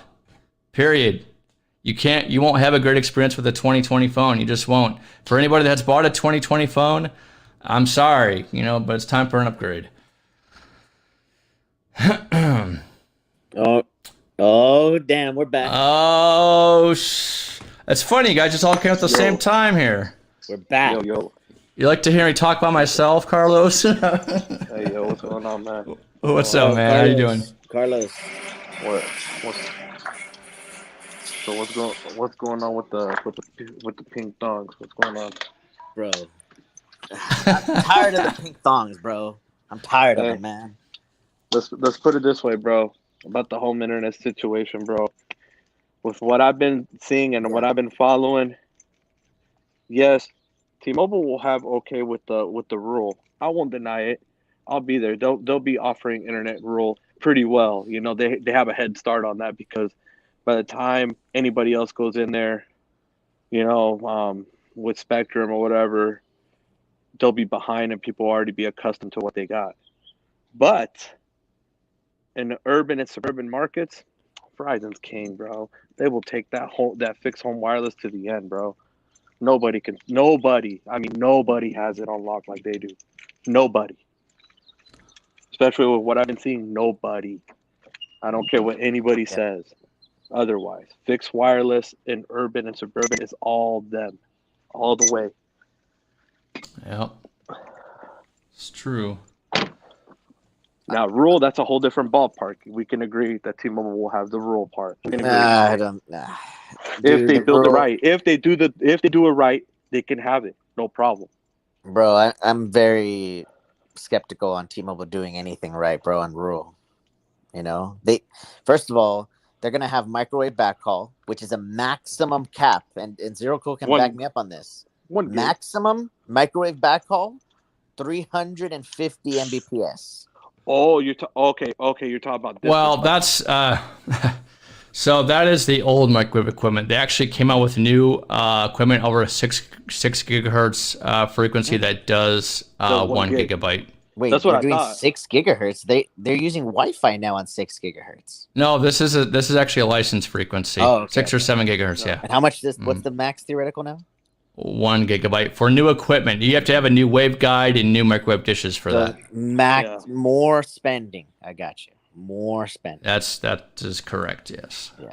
But a lot of this is, if they do this right, the only way they can do this right is they have to reuse some of that equipment. Sprint in rural America and the parts where they did have service, and they could attack those areas. Theoretically. I'm just saying theoretically, okay? But they already had that new equipment of that microwave backhaul. They could reuse that in those areas and be online right away. Well, They could, yes. It's crap. It is. It's total crap. It goes. The problem with the sprint, just to get it going, yeah. But yes. to get it going, yeah. But the problem with the sprint, and I did sprint this when I was in California. The sprint microwave backhaul sites would go out of service every time it rained hard. It was horrible. Well, all my it was horrible eventually because it's the frequency. You're talking about 6-7 gigahertz, of course. Yeah, it's not, it was just. It's not like I had to boost the QAM the modulation on the stinking dishes to actually have it work. Oh, it was so bad. Dude, I'm here at my mom's house, and I see that they ripped out I'm looking because I can see the cell phone tower right out here. The Verizon, it's Verizon, T-Mobile, Sprint, and AT&T. It's like a big stack macro. But the Band 41's Sprint always had top rack here, bro. I'm not gonna deny, bro. Here in Vegas, they always had top rack. And I can see the Band 41, all the fiber hanging, bro, like they just connected it to unplug it offline. I'm surprised that T-Mobile hasn't turned on 80 megahertz in your area yet. I wish they would, but they haven't and this yet. Tower, this tower was just modernized too. No N41. Ugh, jeez. Yep. Tell me about it. And that's the thing, bro. Like, this is why, like, Big Blue, they're coming out with fiber, bro, everywhere. And I have faith in their fiber game because, they always somehow make a deal with the government and do some sort of government money back shit. So I trust Big Blue will come out with hardline everywhere. That's their game, bro, and they'll never give it up. We can give that to them. They will go rural with fiber. They will go to areas where you wouldn't even think of fiber being there. It'll be there eventually. But when it comes out to like fixed wireless, bro, I wouldn't be surprised if C-band went rural and Verizon took it over too, bro. That's being honest. But T-Mobile has right now. They could get ahead. They really could get ahead if they do this one right. Because their urban and suburban game is over, bro. Like, I'm sorry, December, it's over. We are going to see right now. Verizon's been, I think it's like they did this on purpose. They were milking the ant out of the spectrum just to see what they can push with limited resources. Because then this teaches them how they can push it with C-band. Because if they already know how to milk ants with this spectrum, imagine with 60 megahertz how much they're going to milk that. For sure, it's going to be a gigabit all the time. They can milk larger ants. Yeah, they're going to milk this really hard. That 60 megahertz is going to be surpassing 1 gigabit, no problem. Consistent. Right. Because they learned the game of milking the ants. Yeah, that's true. They did it with density, that's for sure. But Carlos, what do you think? I'm excited, man. What do you think T-Mobile's quarterly results are going to be like on in May? The usual, bro. Because when you're counting Sprint migrations, what do you expect? They get switched over to a TNX SIM. It's counted as a net add. What do you expect, bro? Oh my gosh! Until all the Sprint customers are converted, bro, we're going to continue seeing it, unfortunately. That's just the way it is. Until that's done, that's when we'll see the true numbers. Right. Oh my gosh, I just got confirmation. I think this deserves like a round of applause, but Maverick is going to Big Red. It's confirmed. He said it. Yeah! Oh, shit. Oh, damn. No way. He said it in the chat. But we love you, Maverick. Why Verizon? Why? I could see why. Coverage. Probably the coverage. We do. We just have breaking news. Bro, because I mean, I understand where Maverick feels, how he feels about it, because we talked about it the other day. And in Texas, it's very, I guess he had AT&T before. And that's why he went with Sprint, because AT&T was really bad and really congested. Oh, yeah. Whoa. Stop the press. Stop the presses. Stop the presses. Maverick is leaving Sprint / T-Mobile? Yep. Yeah, bro. Bro, he's lying, bro. He's going to Mint Mobile. That's where he's going. Oh, shit. No. He said in the chat. It's confirmed. I believe him. Bro, Yeah, Mav bro, is trolling, bro. No, I don't think so. Because I mean, you got to think about it. In Texas, everybody uses AT&T. Everybody, and their grandmas and probably their great grandmas are Everybody. still alive, and it's taking a toll, bro. Bro, I'm seeing Miku that's showing me. Damn, he's right next to the tower. He lives like 0.1 miles away from the tower, and he's only getting 1 Mbps, and he has elite. You know what I'm saying? There's only one reason, and one reason alone, why Maverick is going to Verizon. It's because once the CDMA is shut off, you still have to keep CDMA on just for the government customers, which is like one site every 100 miles, and I think he's gonna roam on Sprint. This Verizon account. Hey guys, look at the bottom of the screen. Look at the bottom of the screen. Yeah. Oh, damn. That's the first time I've seen you use that, bro. Damn, that's how you know the breaking news. Yeah. Oh, nice. Holy crap. Yep. Breaking news. Yo, Maverick, your bill's about to triple though. you ain't gonna be getting 17 lines for $74 on Sprint. Listen, if he can consider AT&T, I'll make it worth his while. That's what I'm saying. Is how is AT&T not an option? Mm-hmm.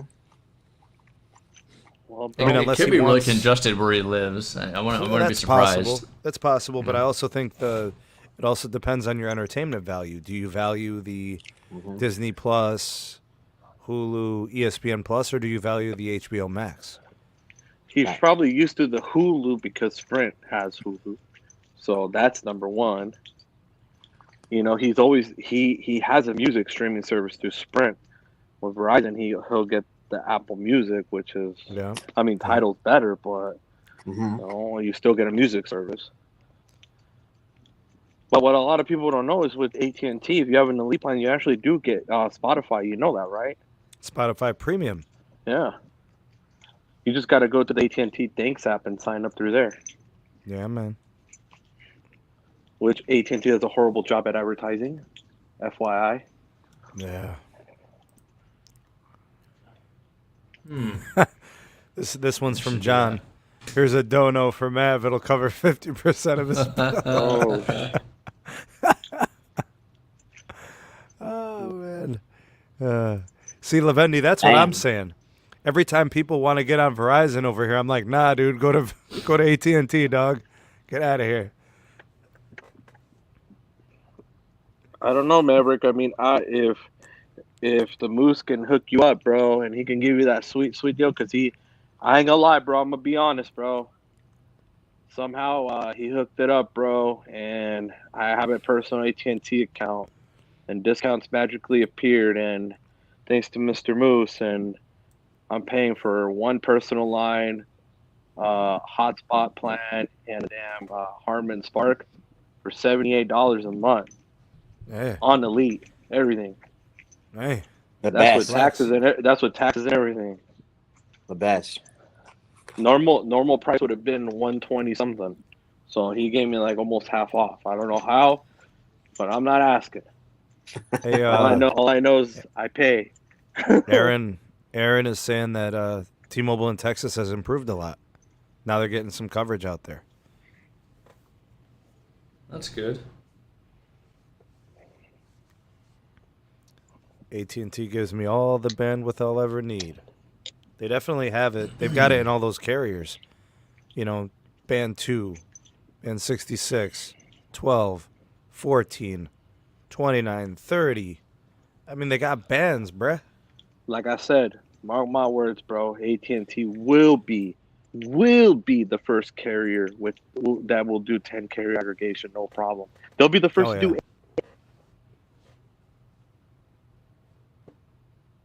We just lose Los. Oh, I think so.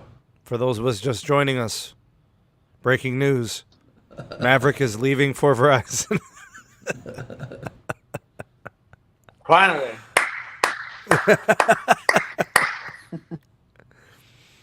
Oh man, Ethan, my guy.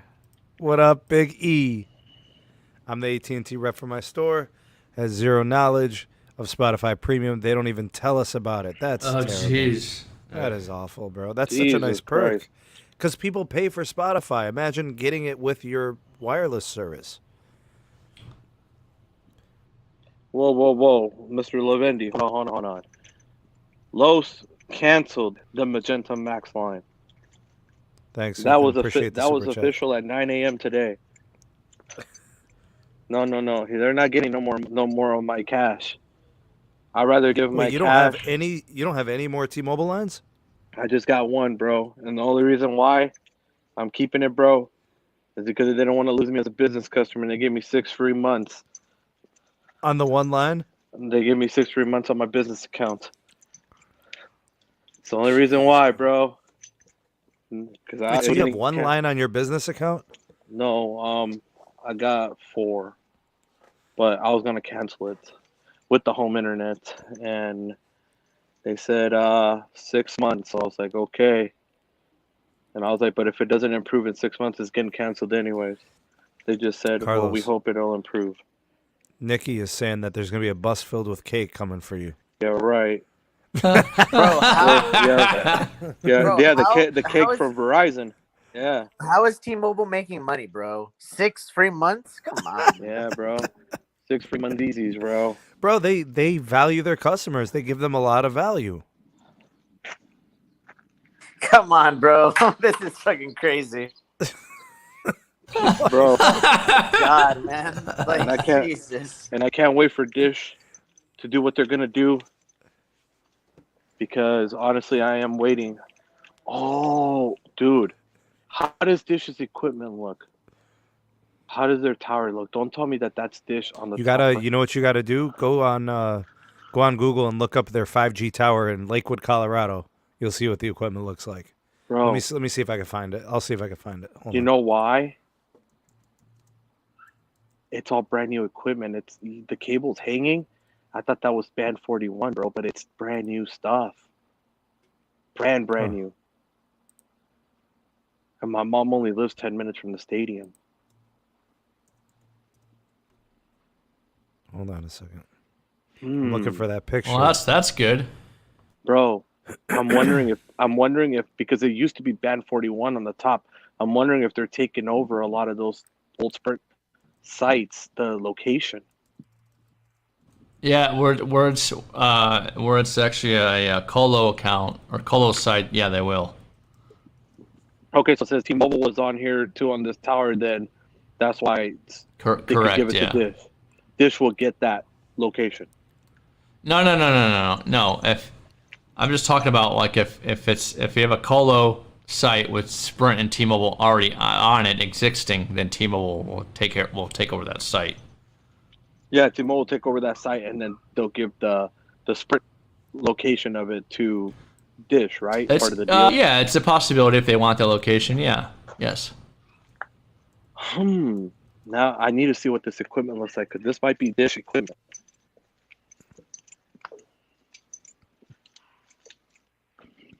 I'm looking for it. I can't find it, man. There used Well, to I be a can't. picture. How am I going to be able to show you guys? I can't even zoom in on here. Alrighty, guys, I'm out. But we'll talk soon. Lots more All right, updates Moose. coming. But I'll see you guys soon. Thank you. Yeah, man. Thanks, bro. Because It let me was see if on I can- Twitter back in the day. Why can't I find it anymore? Because look, like I'll try to see if you can see it from the phone, but I doubt it because it doesn't let you zoom in through StreamYard. But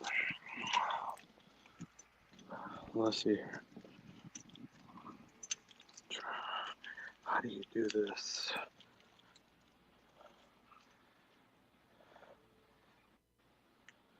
That's right, Michael Pepper Tech, MPT. Yeah, Los he's mobile joining. customer service has been awesome so far. That is tremendous. All right, so I don't know if you can see the tower, but it's the top rack, dude. That looks Oh, interesting. you can't zoom, huh? I cannot zoom. If you Hold on, wanna, let me try to- if you wanna take a photo and post it to Twitter, and then I could, pull it up. But yeah, You want to do that, Los? You got an extra phone? yeah, dude. Okay. I'll send it to you that way. Yeah.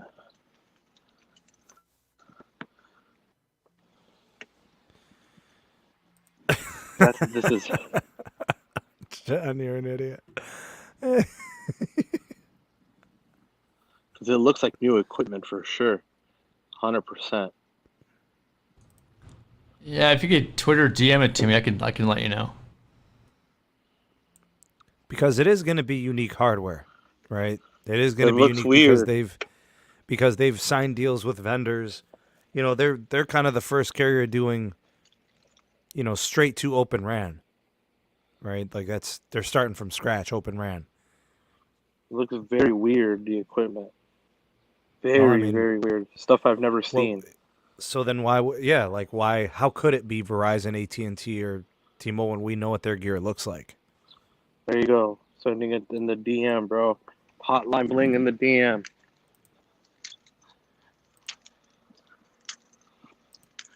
Dude, Verizon's cooking here, bro. I'm glad I put my mom back on Verizon, bro. It's cooking. Is it the top one?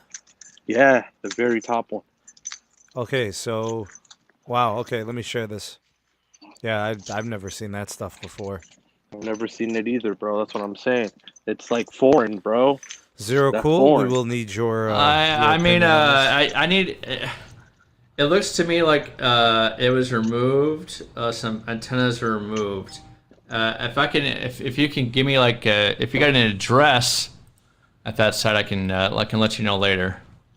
Yeah, I'll DM it to you. All right, and I can definitely let you know what's going on. So, Bro, Can I zoom in here? Verizon's Let me see. cooking, bro. Everybody has Verizon in this neighborhood. It's cooking here, bro. yeah. Nope, I can't. This is it. It looks to me that Verizon's N41 second rack. was removed on that site. That's what it looks like to me. No, there was. It used to be Sprint 41. Right. And that's Those been panels gone. were removed. That's what it looks like to me. They're gone. Like there's panels there right now, but they're real skinny, dude. They're smaller than the Sprint stuff because the Sprint stuff was. skinny They and long. could have took it looks like they just took the radios with them and left the old antennas. That's what that looks like. They're No, I'm moving being gear. serious. That's what that means. Because the radios are always behind the antennas, right? So it looks looks like they took the radios and left the antennas. That's exactly what they did. That's what it looks like to me. That's why the fibers are hanging, because you have to go. The fiber goes from a radio to the coax jumper goes from like the radio to the antenna. And if those are not massive MIMO antennas, that's exactly what they did. They just took the old 2.5 radios out. Who knows? But I would need an address to confirm it, though. I got you. I'll send it to you right now. Bro, Verizon's cooking here, bro. 234 by 31.9 in the daytime, bro. Cooking.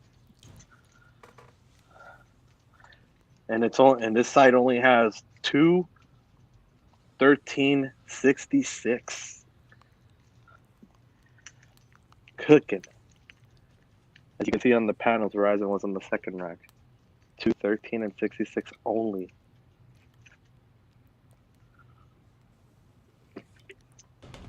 Ever since they went native fiber, bro, it's just something about when they switched to native fiber, it just made it better. Hey, when do you Yeah. guys think we're gonna see the repeaters and the echoes and the pivots for ultra wideband? You guys think that's gonna be later on this year? I do. What do you think? Q3 or sooner? I think by November. Oh, so Q4. Right. Yep. Okay. So would you consider this to be phase 2 of millimeter wave, with the echoes and the repeaters and the pivots and all that? Yep. I do. All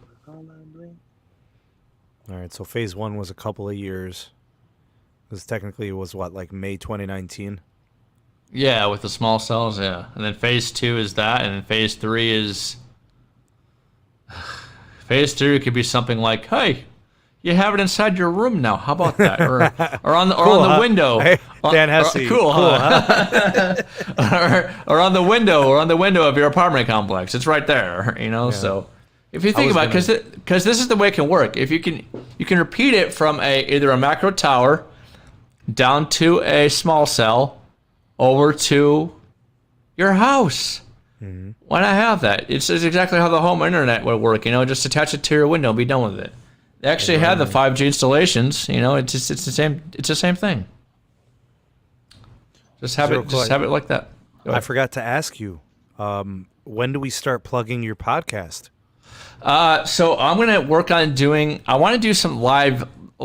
So I'm gonna actually try next. What is it? In a couple weeks, I'm gonna do a Twitch live stream. So I'm gonna try out Twitch to do it. I tried like the Prism YouTube thing and that didn't work. So I'm gonna try Twitch and that should work. And we should be good to go. I'm very excited about that, Mr. Zero Cool. I know, man. I that's what I'm gonna try doing. I want to make it live and have like a live audience before like a premiere or something like that. So that's what I'm gonna do.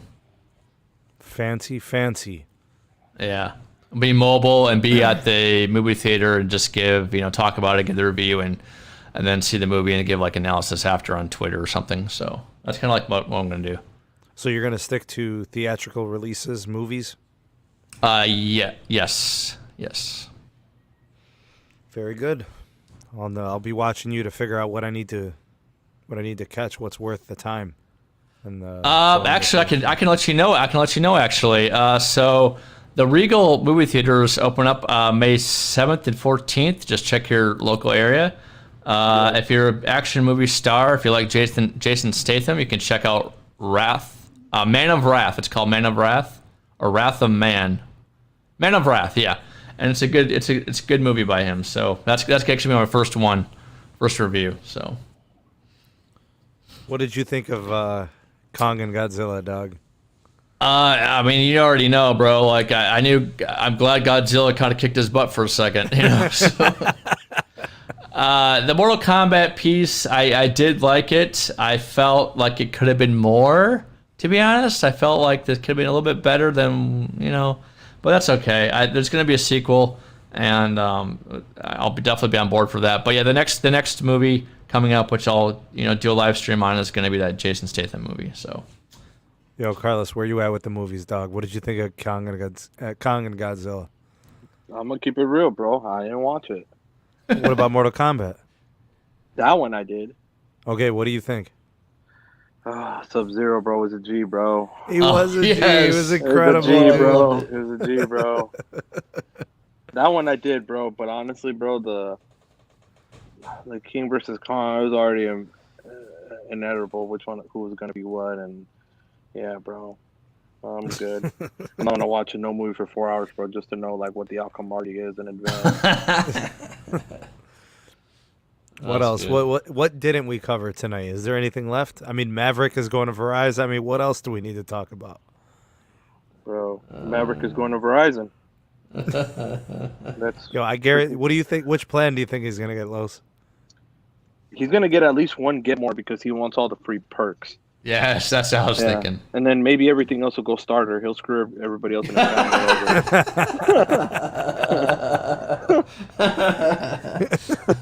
That's so bad. So everybody's gonna get 480p video except Maverick. Yeah. Oh, that's good. That's funny. All right, gents. Let's go ahead and wrap up the show. I want to give a big shout out to Tyrone and Moose. Tyrone was there briefly, and then he had to go. Moose was in and out, quite busy, it appears. So a big shout out to them. Zero Cool, thank you for holding it down for me while I ate dinner, man. Thanks, bro. You're welcome, bro. Anytime. You did an excellent job, and I might just quit, bro. You can just have the channel. No.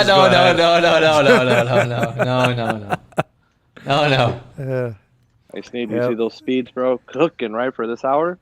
For peak time? You sending pictures, bro? Bro, the speeds of Verizon right now, bro. Cooking, bro. Cooking. Peak hour, cooking, bro. Ever since they put native fiber, bro, cooking. Yeah, I was speed testing on my way to work yesterday, and Yeah. frickin', I ran like a speed test every mile, and it was like 220, 180, 150. You know, where gee. it's wherever they have a small cell. You know, literally just taking pressure off of those macros. So you're getting the same as I'm seeing here, since they put native man. fiber. They're doing a good job of dealing with their situation in the CLE. And this You is know, why. it's- Why do you think I'm a firm believer in what I see about them now? It's because, Well- bro, if they're milking ants with the little tiny bit they got, they're the most starved out of any carrier, bro. Bruh, they're milking ants with ants. Bro, they literally, bro, when the ant starts running dry, bro, they don't know what to do, bro. So they start milking the male ant too, bro. That screw, we're gonna milk it all, Oh my goodness. bro. They don't know what to do anymore, bro. They're just milking everything, bro, and they're making it happen. This is why the 60 megahertz that we will see will be true gigabit, bro. Mark my words on that. It'll be true gigabit. Hey, I mean that's what NR is for. Isn't it supposed to be the most efficient way to do networking?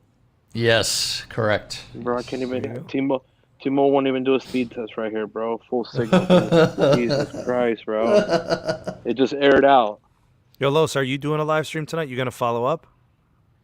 I don't know, cause right now I'm at my mom's house, bro. I just came. That's Oh. why I came out for a little bit, just Oh, okay. chilling, just have some good food, bro. You know what I'm saying, bro? There you go. Yeah, you know you got that cubano. You know what I'm That's saying? right. Coño. Coño, brother. So. All right, let's wrap up the show, man. Big shout out to Carlos. Big shout out to Zero Cool. Big shout out to Moose, Tyrone for coming through. Appreciate you guys. Everybody that offered a super chat tonight, thank you so much for the donation. Also, if you want to check out some of the stuff going on with the channel, we got a Patreon page. I want to start putting more content on there. I've been doing quite a bit for the last couple of months. So if you like what we're doing on the YouTube side, check it out on Patreon. More speed testing, more dedicated videos, exclusive live streams and podcasts, all types of early access to the videos here from the YouTube side. So lots of perks and things you would enjoy. If you like what we do on YouTube, you'll love what we do on Patreon. Also, the Twitter handle is there. The Discord link, there's a email address there for you to check it out if you want to get in on that. And I'm probably going to start uploading to the podcast platform again. I was able to work through some of the things with Anchor, got those things sorted out. So we should be able to start producing the audio-only version of the podcast. So if you like these but don't want the video or don't want to have the YouTube app going, that could be a good thing for you there. Hey, is AT&T running symmetrical right now on their 5G? Because Oh. I'm getting symmetrical. I did 3 speed tests already, and it's symmetrical upload and download. On 5G, Probably just you a said? fluke. Yeah, what is it, 50 by 50 or something? No, it's pretty slow, bro. But still, it's because AT&T doesn't have really good signal right here at my mom's house. That's why I couldn't put her on Los Mobile, bro. I had to do the Verizon, Much as I would love to have her on the Los Mobile, but it's been getting pretty consistent, 23 by 23. Is that an SA? Do they have SA? Oh, I'm saying. I don't know. Well, make a Oh. Carlos S Tech Shorts if you figure it out. Yeah, I'll figure it out. Let us know. All right, y'all. Yeah. All right, Everybody bro. wave bye. See you later. All right. See you later, guys. Have a good one. We out this piece. Peace. Peace.